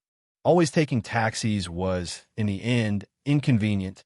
Buying a car seemed easy, but in reality, there were many issues to consider. Some people liked new cars, while others preferred second-hand cars with higher cost-performance ratios. There was even a special group of people who never considered buying a car, preferring to drive others, saving on gas, insurance, and avoiding depreciation. However, there were downsides. If the car owner found out, the consequences would be unimaginable. Meanwhile, inside a bar on Jiefeng Road, Zhou Zixuan was shaking the dice in her hand, with 3 men and 1 woman sitting beside her, including Su Shiji. Shiji, what exactly happened? Zhou Zixuan shook Su Shiji's arm, acting coyly, but in her heart, she cursed him as a loser. When chatting normally, he always boasted about how rich his family was and how many big bosses he knew outside. Yet he ended up getting beaten up by that shorty, Cao Boyi. Su Shiji looked embarrassed after hearing this, and at the same time, an inexplicable anger rose in his heart. Adolescent boys valued face more than life. The other party had made him lose face in front of so many classmates. If he didn't get revenge for this, he swore he wouldn't be a man. Zixuan, this was an accident. I didn't expect that animal to be so capable of fighting. After school starts, I'll definitely finish him off. Su Shiji lifted his chin, his eyes full of pride. All right, I believe you. Are you free tomorrow? Accompany me shopping. I haven't bought new clothes in a long time. Zhou Zixuan said in a cutesy tone. Ever since Cao Boyi, that simp, slipped out of her control, she had shifted her target to this rich second generation, Su Shiji. Of course, she didn't intend to cut ties with Cao Boyi just yet. After all, Cao Boyi held a large sum of compensation money and was very willing to spend it on her, almost always granting her requests. It wouldn't be easy to find another such high-quality ATM. No problem, I'll drive my BMW to pick you up tomorrow afternoon. Su Shiji agreed without hesitation. He had coveted Zhou Zixuan's beauty for a long time. Having finally caught an opportunity, how could he possibly miss it? Tomorrow he would beg his mom to let him borrow the car, so he could show off in front of Zhou Zixuan. Thinking of this, the image of Director Qin Wenmin involuntarily appeared in Su Shiji's mind, his strict yet incomparably holy mother. The next morning, Cao Boyi slept until noon before getting up. Last night's battle had been too intense. Even with his physique, which far exceeded that of an ordinary person, he still couldn't quite handle it. After getting up and washing up, Cao Boyi changed into a slightly more mature polo shirt and then went out. Arriving at the entrance of the residential complex, a white Corolla not far away had been waiting for a long time. As expected of an auntie, she was much more considerate than a young girl. When young, one doesn't know the value of an auntie, wrongly treating young girls as treasures. Cao Boyi couldn't help but feel a bit more affection for Jiang Wanting. He walked up quickly, opened the car door, and sat inside. "Oh, little Cao is here."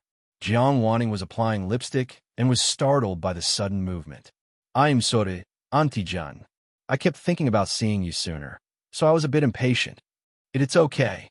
Hearing these ambiguous words, Jiang Wanting couldn't help but blush. She had specifically asked her daughter yesterday what her relationship with Cao Boyi was. Her daughter said that Cao Boyi was her suitor and had chased her for 3 whole years during high school. Hearing this, Jiang Wanting just felt embarrassed. Her daughter's suitor had actually confessed to her.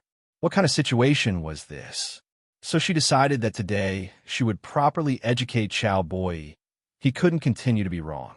"Little Cao Aunt, Auntie has something she wants to say to you. Auntie Jiang, if you have anything to say, just say it directly. Don't treat me like an outsider." Cao Boyi's gaze was clear, with a smile hanging on the corners of his mouth. Seeing his innocent and guileless appearance, Jiang Wanting didn't know how to speak for a moment. This child was truly too pitiful.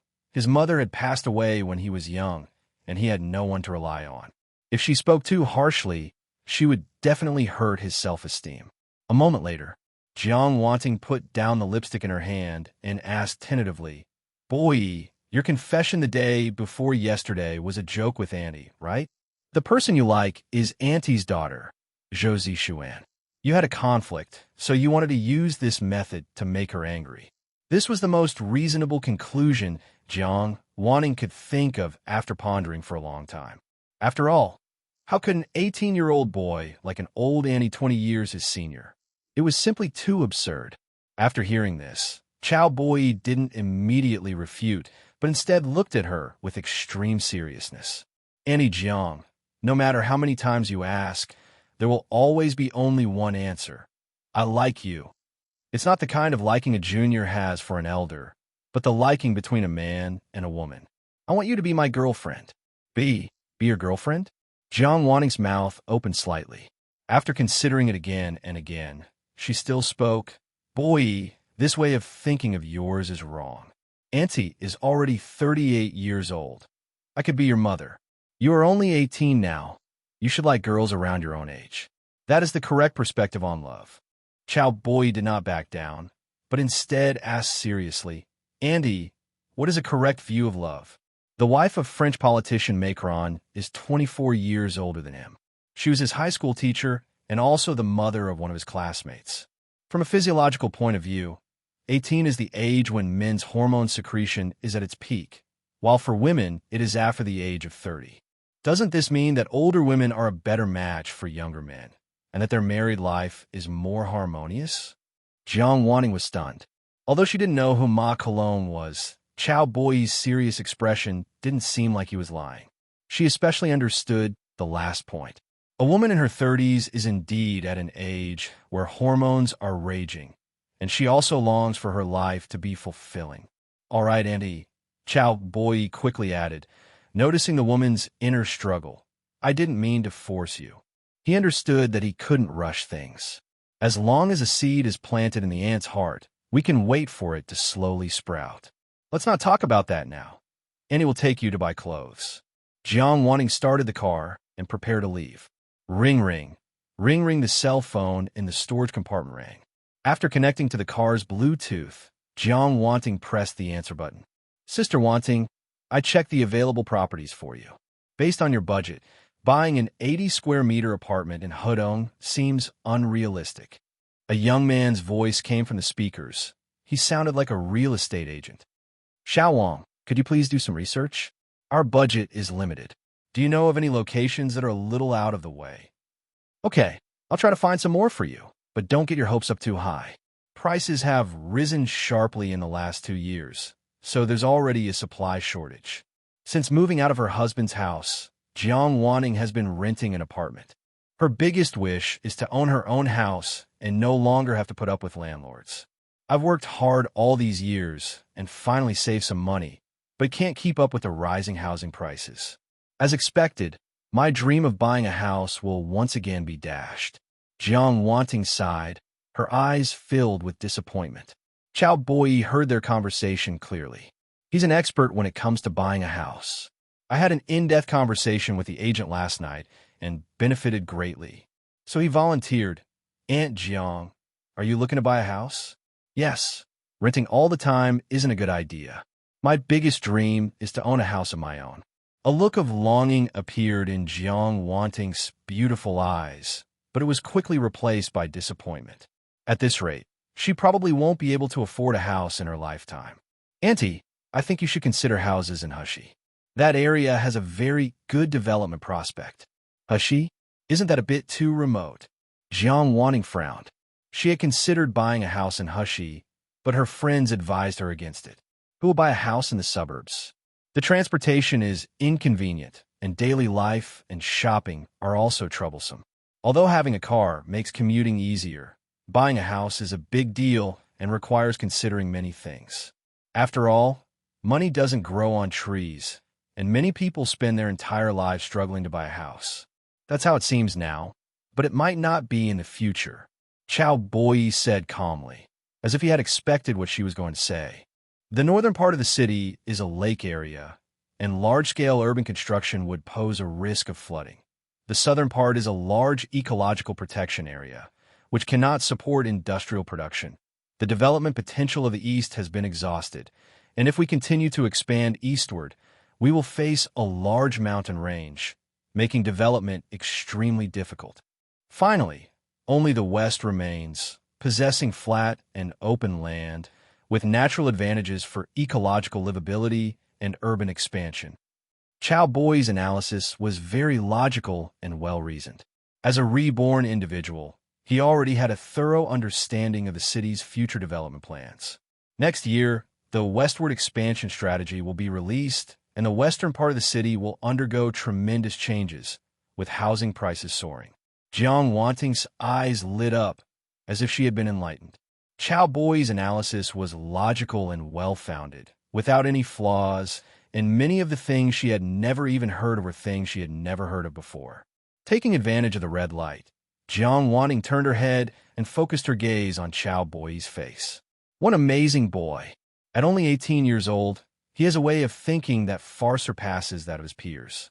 Clear thinking and strong communication skills.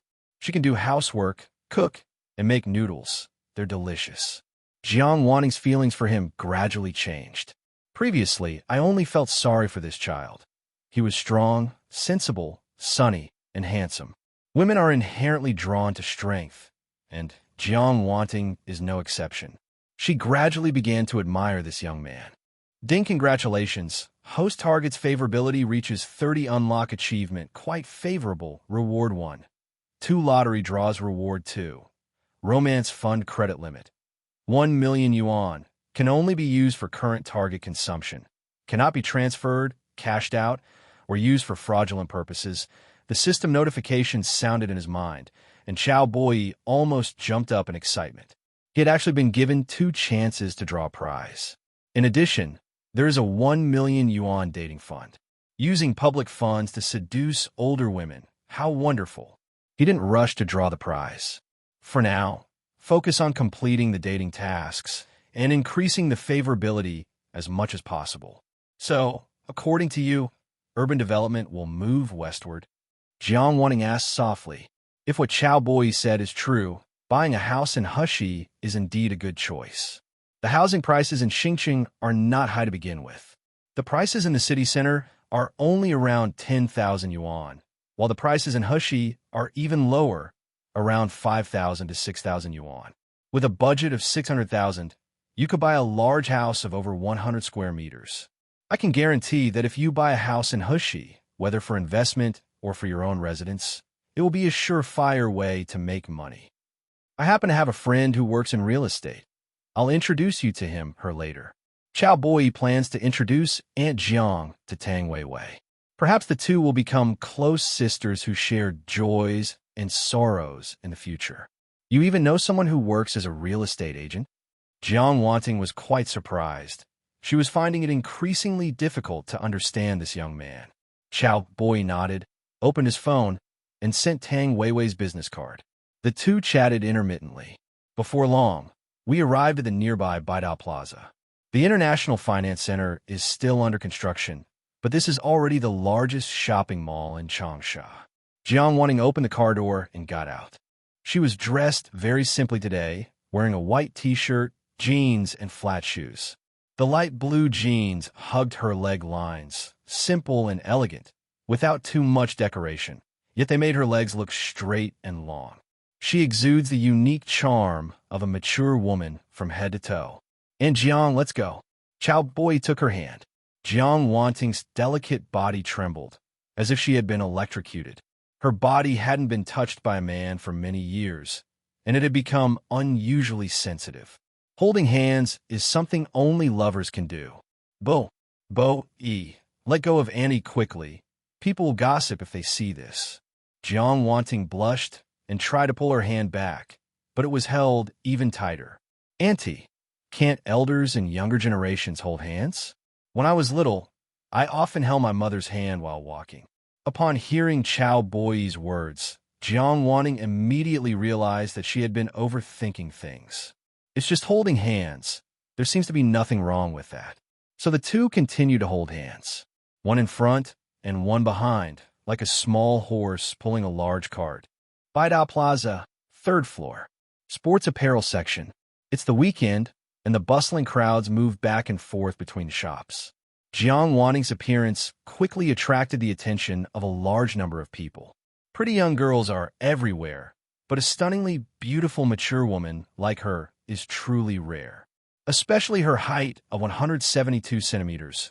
Her super long legs are in no way inferior to those of supermodels in talent shows. That mom is so pretty, and her son is so handsome. They look like siblings. Which celebrity is this? Is she filming a variety show here with her son? The chatter was endless. A little girl holding her mother's hand suddenly looked up and shouted, "Mom, look! That big brother is holding Mom's hand. They look so happy."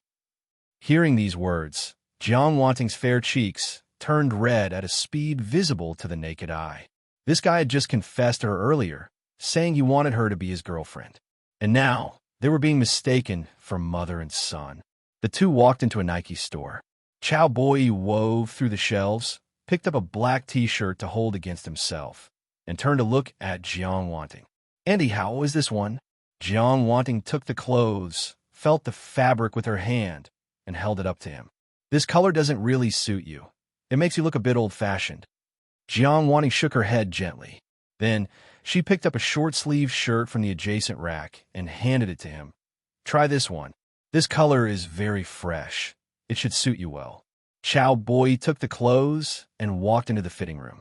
However, not long after, a cry for help came from the fitting room. "Auntie Jiang, could you come in for a moment?" Enter the fitting room? Jiang Wanting was slightly stunned, instantly recalling the Uniqlo incident that had exploded on the internet a while back. Images of the video couldn't help but surface in her mind.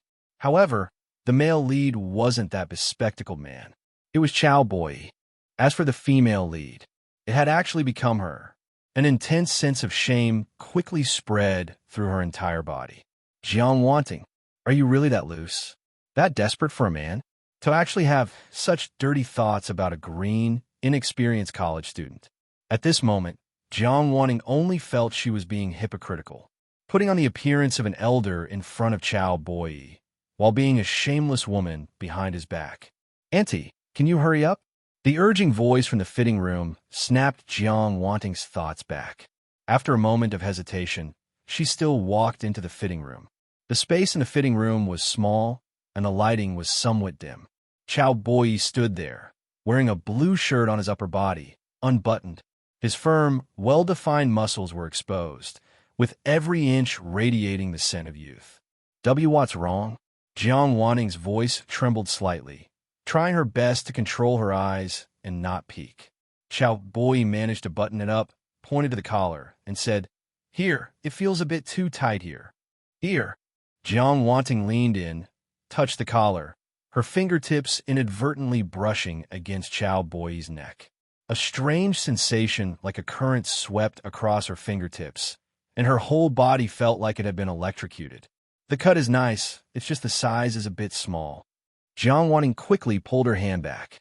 Just then, the sales assistant's voice suddenly came from outside. "Sir, is there a problem?" A strange feeling welled up in Jiang Wanting's heart, as if she had been caught doing something bad. I'll go out and ask the sales assistant to get a larger size." After saying that, she hurried out of the fitting room. This scene was coincidentally seen by the sales assistant. A man, a woman, a fitting room. She instantly understood what was going on. She hadn't expected that such a beautiful woman would actually. "Ma'am, this is a fitting room, it's a public place." The sales assistant stepped forward and said sternly. As a staff member, encountering this situation, it was mandatory to stop it. If it were posted online, it would cause extremely negative repercussions for the brand. No, it's not like that." Jiang Wanting's face turned as red as a tomato, and she just wanted to find a crack in the ground to crawl into. However, the sales assistant didn't seem to believe her. Instead, she gave her a, look. They picked out a few more pairs of trousers and came to the checkout counter to pay. "That comes to 769 yuan. Will you be paying by card or cash?" Card, please." Cao Boyi handed over his bank card. Mobile payment had not yet become widespread and was far less convenient than in later generations. "Wait." Jiang Wanting stepped forward and took 800 yuan bills out of her bag. Cao Boyi stared straight at her, a flash of emotion flickering in his eyes. In this society of material desires and money worship, there was actually a woman who would take the initiative to spend money on a man. Cao Boyi felt warm inside. "How can I let you pay?" "Why not?" Jiang Wanting asked back with a smile. "Isn't it normal for an elder to buy clothes for a younger generation? Besides, you helped me analyze the housing issue and introduced your agent friend to me. Annie should thank you for your help." The two pushed the offer back and forth, and the people queuing behind couldn't stand it anymore. A middle-aged man, mistaking them for mother and son, couldn't help but praise them.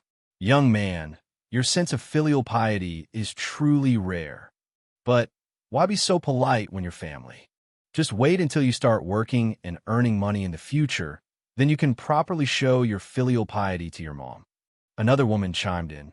"Young man, young people as filial as you are few and far between." Jiang Wanting felt incredibly guilty. She had actually developed strange thoughts about a boy who could be her own son. The two went to a Starbucks, ordered 2 coffees, and sat on the sofa. Cao Boyi thought for a moment and said, "Auntie, you've given me such an expensive gift. Shouldn't I give you a return gift? Annie has already felt your sincerity. You're still in school. You need to be careful with your living expenses." Jiang Wanting held the coffee cup, a gentle smile blooming on her face like a flower in spring. Cao Boyi gazed at her quietly, an uncontrollable impulse rising in his heart.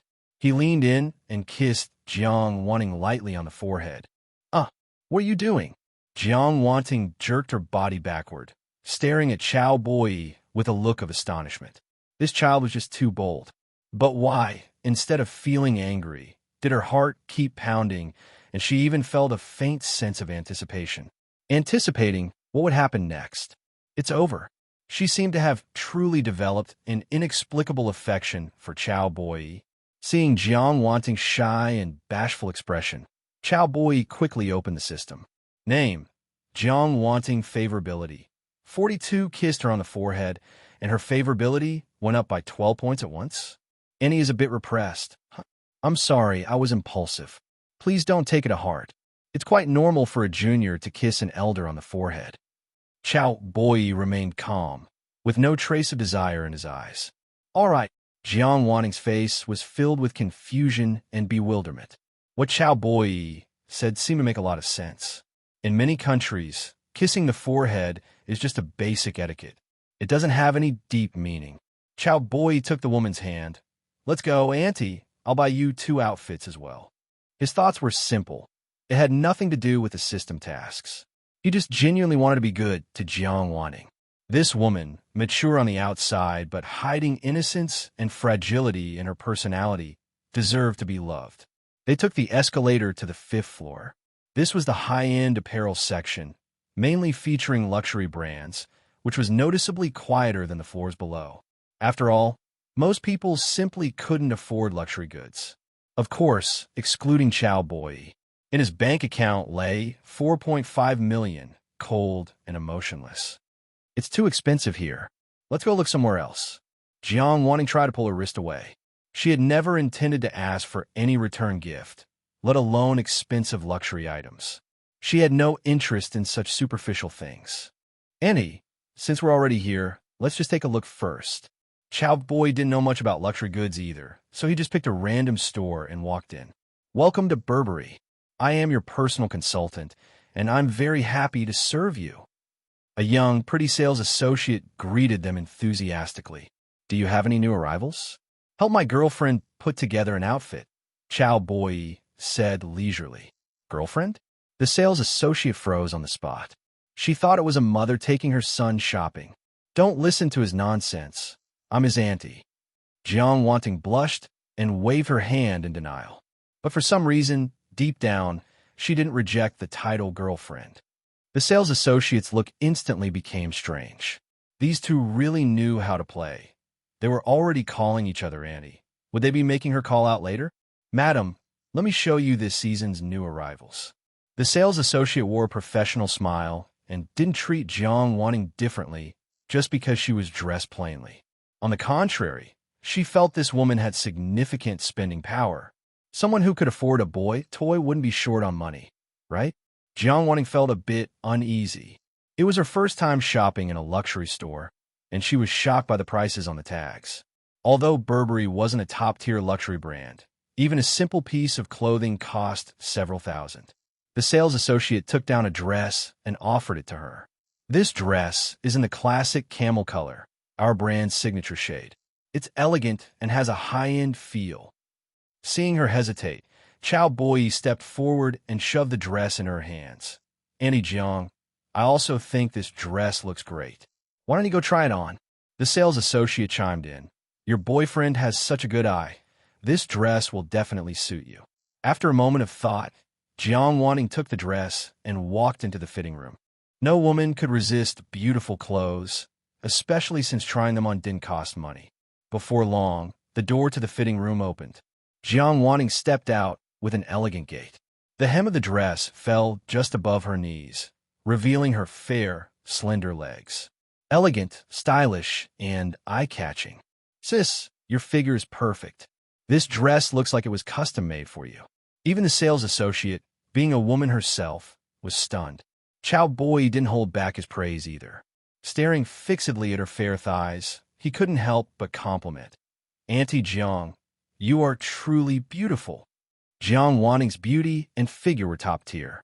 After all, her comprehensive score was as high as 93, the highest Cao Boyi had ever seen. However, he felt something was still missing. Pantyhose, high heels, things like that. Ding. Random task, issued task objective. Give Jiang Wanting a pair of high heels and personally put them on her task reward. Massage technique, massage technique. Massage with magical bonuses, relieves fatigue, makes people feel very comfortable, and can treat minor injuries. Holy crap, the system knows me best. Without hesitation, he decisively accepted the task. Beauty, I'll take the dress. Please help me pick out 2 more pieces of clothing, Cao Boyi said casually. He didn't plan to buy shoes here, not because Burberry's shoes weren't good-looking. It was just that. High heels must be Valentino. After all, they have attack speed and critical hit bonuses. Wait. Jiang Wanting grabbed Cao Boyi's hand and said softly, Andy cannot accept such an expensive gift. It wasn't that she didn't think Cao Boyi could afford it, but she was thinking that he would need money for school, living expenses, and dating in the future. He shouldn't spend money on luxury goods, especially for someone who wasn't related to him. Jiang Wanting felt unworthy of such a gift. Cao Boyi didn't say a word. He directly picked up the scissors from the counter and snip, cut off the price tag. Then he slapped a bank card on the table and said confidently, "Charge it." He had just checked his account balance. The 1 million dating fund had arrived. Might as well spend it. This action left the sales associate stunned on the spot. So it turned out this guy wasn't a boy toy, but a domineering CEO? So handsome, so masculine. If the Annie wasn't standing right there, she would have wanted to give it a try herself. A total of 14,000 yuan. Cao Boyi paid the bill readily. She wore the dress without taking it off and changed her top into a t-shirt with the brand's small logo. After changing into the exquisite outfit, she looked much more noble and cold. Standing there, she gave off a feeling of being out of reach. Let's go next place. Jiang Wanting was fretting over how to return the clothes she just bought and pay him back.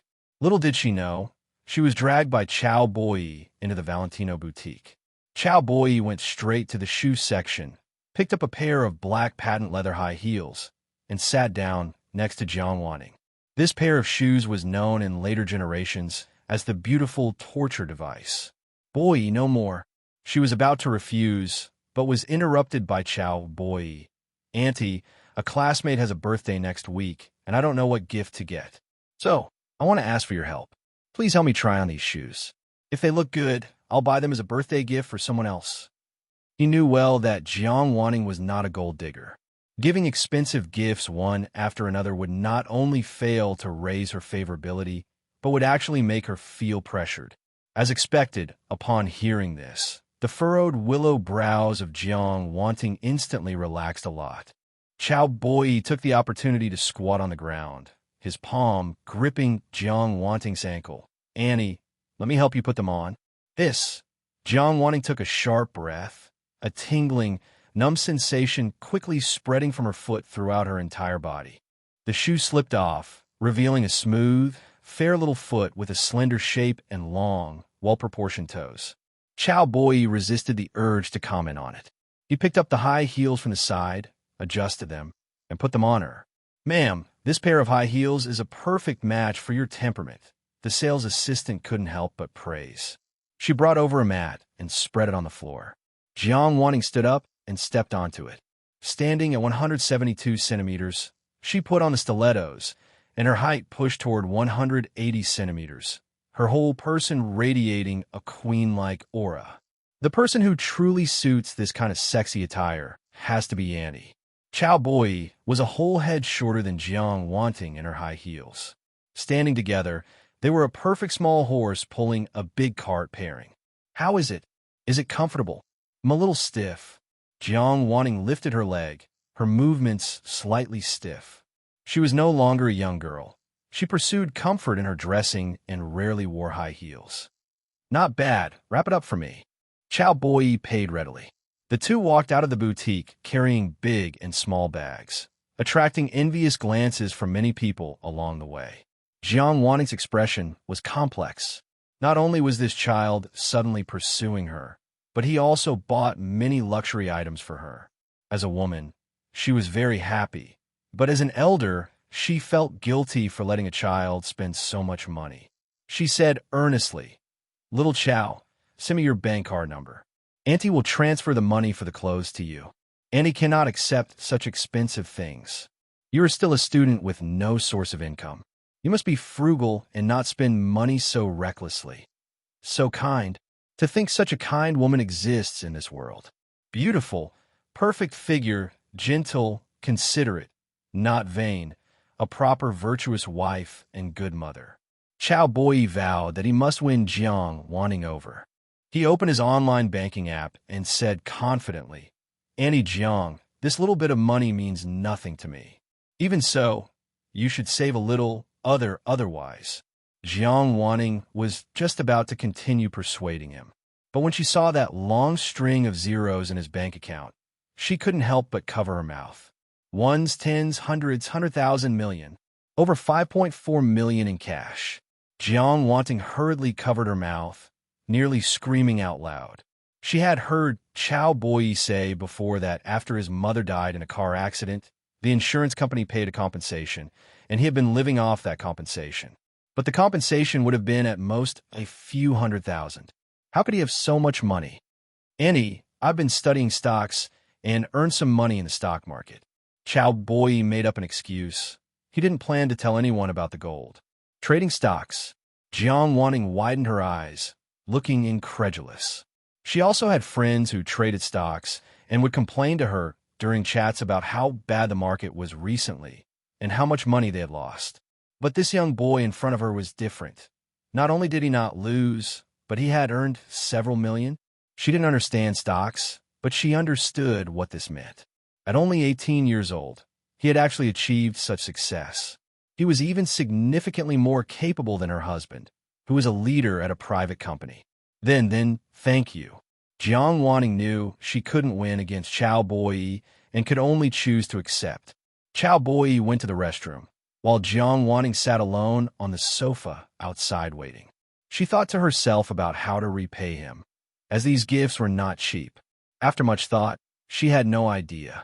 She worked at Holloland Cake Shop as a deputy store manager, with a monthly salary of around 5,000, so her financial ability was limited. Moreover, he was not short of money at all. The only thing she could offer was her cooking, as she was good at making dishes. She was especially good at making braised abalone. Why not invite little Cao to her home for a meal? Once wouldn't be enough. She would have to invite him several times. While she was thinking, a crisp female voice suddenly sounded from behind. "Mom, why are you here?" Jiang Wanting felt a buzz in her brain and froze on the spot. To think she would run into her daughter here. Jiang Wanting felt very guilty, like she had been caught in bed with a lover. She smoothed her hair and said guiltily, "It's the weekend today, so Mom came out to go shopping." Shopping. Zhou Zishuan caught a glimpse of the shopping bag in her mother's hand, which had a large logo printed on it. She was an art student, and the trend of comparison among classmates was even more severe. There were few who didn't recognize luxury goods. Burberry? Valentino? Mom was a frugal person with a low income. It was impossible for her to buy so many luxury goods. After a moment of contemplation, a bold idea popped up. Mom was cheating? Were these things all bought for her by a man? Zhou Zishuan was not angry. On the contrary, she thought this was a good thing. Her parents' marriage had long since broken down, and her father had found a mistress outside, even having a younger brother. Given Mom's looks, it was normal for her to find a rich man. "Mom, you continue shopping. I'll go to your place tonight. Remember to prepare a meal for me," Zhou Zishuan said with a smile all over her face, her eyes filled with obsequiousness. She used to look down on her mother because her mother's income was too low and she couldn't give her much pocket money. Now, it was different. Her mother had hooked up with a rich man, and she could also benefit from it. Moreover, ever since her father had son outside, he was far less doting on her as a daughter than before. "Okay, Mom. Mom will go buy groceries in a while," Jiang Wanting said stutteringly. After saying hello, Zhou Zishuan left without looking back. Watching her daughters retreating back, Jiang Wanting breathed a sigh of relief. If she had been seen, she really wouldn't have known how to explain it. "Annie, Jiang, let's go." Cao Boyi came out of the restroom. He naturally took Jiang Wanting's hand and walked toward the parking lot. Cao Boyi checked the time. He could complete the dating task in 15 minutes. "Boyi, Annie just added your friend on WeChat, and she invited me to take a look tomorrow." "Tomorrow, I have to participate in military training, so I can't accompany you." They chatted aimlessly, and soon they arrived downstairs at Jiang Wanting's home. "Auntie Jiang, thank you for shopping with me." Cao Boyi said goodbye with a smile and secretly put the high heels in the back seat. The system prompt also came at this moment. "Ding, task completed, rewards are being issued. Congratulations to the host for obtaining Master Level Tong Bei Fist. Congratulations to the host for obtaining Big Investigation X1. Congratulations to the host for obtaining Massage Technique. Are there still 2 lucky draw chances?" "Yes, host. Would you like to use them immediately?" "Use." Ding, lucky draw begins reward skill. Top-tier singing skills possess the singing skills of a top-tier singer, including pronunciation, articulation, rhythm, breathing. Reward skill. Intermediate military proficiency military skills of a 10-year veteran, covering shooting, driving, drills, and first aid capabilities. Damn it. Cao Boyi nearly fainted. He thought he would get something good, but who knew it would be so useless? He wouldn't go to be a soldier, and it was even less likely he would join the entertainment industry. A disappointed Cao Boyi got into a taxi, heading to the gym, ready to use up his last sports biscuit. Jiang Wanting returned home, casually placed the shopping bag on the sofa, and walked into the bedroom holding a water glass. The scenes from today kept flashing through her mind. Holding hands, kissing her forehead, the fitting room. Jiang Wanting felt like a girl who had just discovered love. She was excited yet somewhat bewildered. When in doubt, ask Baidu. She sat down at her desk and turned on the computer. In the browser, she typed, "My daughter's classmate likes me. What should I do?" To her surprise, what popped up were actually a few movies. They were all Korean-produced, featuring mature and charming female leads and young, boyish male leads. Are these K-dramas? Jiang Wanting was very curious and randomly clicked on one. The progress bar finished loading, and she began to watch with great interest. As the plot deepened, her heartbeat suddenly began to accelerate, and her legs unconsciously squeezed together. An hour later, knock, knock, knock. Mom, open the door quickly. Jiang Wanting, who was immersed in the movie, was startled. She hurriedly closed the computer and put on her slippers to open the door for her daughter. You are the electricity, you are the light, you are the only myth. Zhou Zixuan hummed a little tune as she skipped inside. She immediately saw her mother, whose face was flushed and expression flustered, and asked suspiciously, "Mom, what are you doing at home?" "Nothing. Nothing at all." Jiang Wanting tensed her body, her toes curling inward tightly. Zhou Zixuan clasped her hands behind her back, inspected the room, and then said, "Mom, I'm hungry. Hurry up and make dinner." She had spent the afternoon shopping with Su Shiji and was exhausted. Fortunately, the harvest was good. Su Shiji had bought her a dress worth over 1,000 yuan, as well as a pair of new AJ sneakers. Mama's going to take a shower first. It's a bit hot today, and I'm soaked with sweat. Jiang Wanting, feeling guilty, didn't dare to look her daughter in the eyes. She trotted to the bedroom to find a set of clean clothes and then quickly walked into the bathroom. Watching her abnormal behavior, Zhou Zixuan seemed to understand something and chuckled. Mom must have a man outside. She would sound her out during dinner to see what the other person's background was. It would be best if he were a wealthy bachelor. Jiang Wanting stood in front of the mirror, admiring her own flawless body. The scenes from a movie she had just watched kept appearing in her mind. How could they do that kind of thing? It was too crazy. After showering, Jiang Wanting washed her wet clothes and hung them on the balcony to dry. Then, she walked into the kitchen to prepare dinner. Zhou Zixuan sat on the sofa watching TV, her gaze occasionally glancing toward the kitchen. After hesitating for a long time, she picked up the shopping bag nearby and took out the clothes and the dress. So expensive? Seeing the price on the tag, Zhou Zixuan was shocked. Over 10,000. You could buy a nearly new LV bag for that much. What exactly is the other person's background? Could be some white-haired old man, but it didn't matter. If he was a bit older, so be it. Money was king. She held the clothes against her body and measured them repeatedly, finally showing a disappointed expression. These clothes didn't suit her. Her mother had that kind of voluptuous figure, while she was somewhat flat-chested. Zixuan, dinner is ready. Jiang Wanting walked out carrying steaming hot food. Okay. Zhou Zixuan folded the clothes, put them back, and immediately came to the dining table and sat down. She looked at her mother and couldn't help asking, "Mom, did you find a boyfriend?" A boyfriend? Could it be that her daughter discovered something? A flicker of panic flashed in Jiang Wanting's eyes. No, I didn't. No. Zhou Zixuan frowned, her gaze piercing. Mom really was a naive fool. At her age, she didn't even know how to lie. Don't be nervous. Zhou Zixuan showed a cunning smile. The dress and the clothes were both bought for you by that man, right? Don't worry, I won't tell Dad. This is a little secret between us mother and daughter. Jiang Wanting knew she couldn't hide it from her daughter, so she put down her chopsticks and said truthfully, "Stop talking nonsense. It's not a boyfriend, just a normal friend." Although she said that, but for some reason, she always felt a sense of guilt in her heart. Were those things really something a normal friend could do? Zhou Zishuan scoffed. When it came to relationships, she was an old hand, so naturally, she didn't believe in pure friendship between men and women.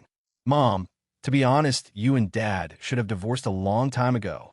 He found a mistress outside who is 5 years older than me, and the child is already 7 years old. Look at you. You're at an age where you need a man, yet you're guarding an empty room all by yourself. It makes my heart ache just watching you. Zhou Zishuan chattered on and on. In her view, it would be a good thing if her mother could find her stepfather. By then, her stepfather definitely wouldn't treat her badly. He would buy her many gifts and give her plenty of pocket money. Divorce. Jiang Wanting was lost in thought. It wasn't that she hadn't considered this issue. However, at that time, her daughter was still young, and she was afraid of leaving her with psychological trauma. So she had dragged it out until now. Slowly, she got used to living alone, so she stopped thinking about divorce. Now that her daughter was in college, should she seriously consider it? Mom, can you let me meet that uncle sometime? To be able to give you so many gifts. He must be a big boss, right? Zhou Zishuan looked at her mother with full anticipation. Meet that uncle? Jiang Wanting couldn't help but picture Cao Boyi's sunny and handsome appearance in her mind. If her daughter found out that her mother was involved with her own classmate, she would probably go crazy, right? After pondering for a moment, she decided to sound out her daughter. Zishuan, you'd better stay out of Mom's business. What exactly is going on between you and that Cao Boyi? Cao Boyi? Heh, to use the popular internet slang, he's just a pathetic simp. Zhou Zishuan was in a good mood and patiently recounted everything about how she had been stringing Cao Boyi along all these years. Mom, you need to understand one principle. Men are naturally women's ATMs. Since we hold the password, we have to make them cough up money on time. Those stingy men are just discarded electronic waste. They only deserve to go to the junkyard. Zhou Zishuan, like an experienced teacher, spoke with gusto, even waving her hands along with her words. Hearing these remarks, Jiang Wanting's brows knitted into a deep frown, and she secretly felt sorry for Cao Boyi. To give with a sincere heart, only to receive no return, and then be mocked as trash. Annie is willing to compensate you properly for my ignorant daughter? A crazy thought flashed through Jiang Wanting's mind. She hurriedly followed up. Have you completely broken things off with that Cao Boyi? Why do you keep bringing him up? That bastard has gone crazy. He has humiliated me time and time again. Yesterday, he even cursed at me, saying he wanted to screw my mom. I will never forgive him, Zhou Zishuan said indignantly, as if she had suffered a huge grievance. Jiang Wanting breathed a sigh of relief, a look of joy spreading across her face. If her daughter and Cao Boyi were still entangled, she really wouldn't know what to do. A mother couldn't possibly compete with her daughter for a man, right?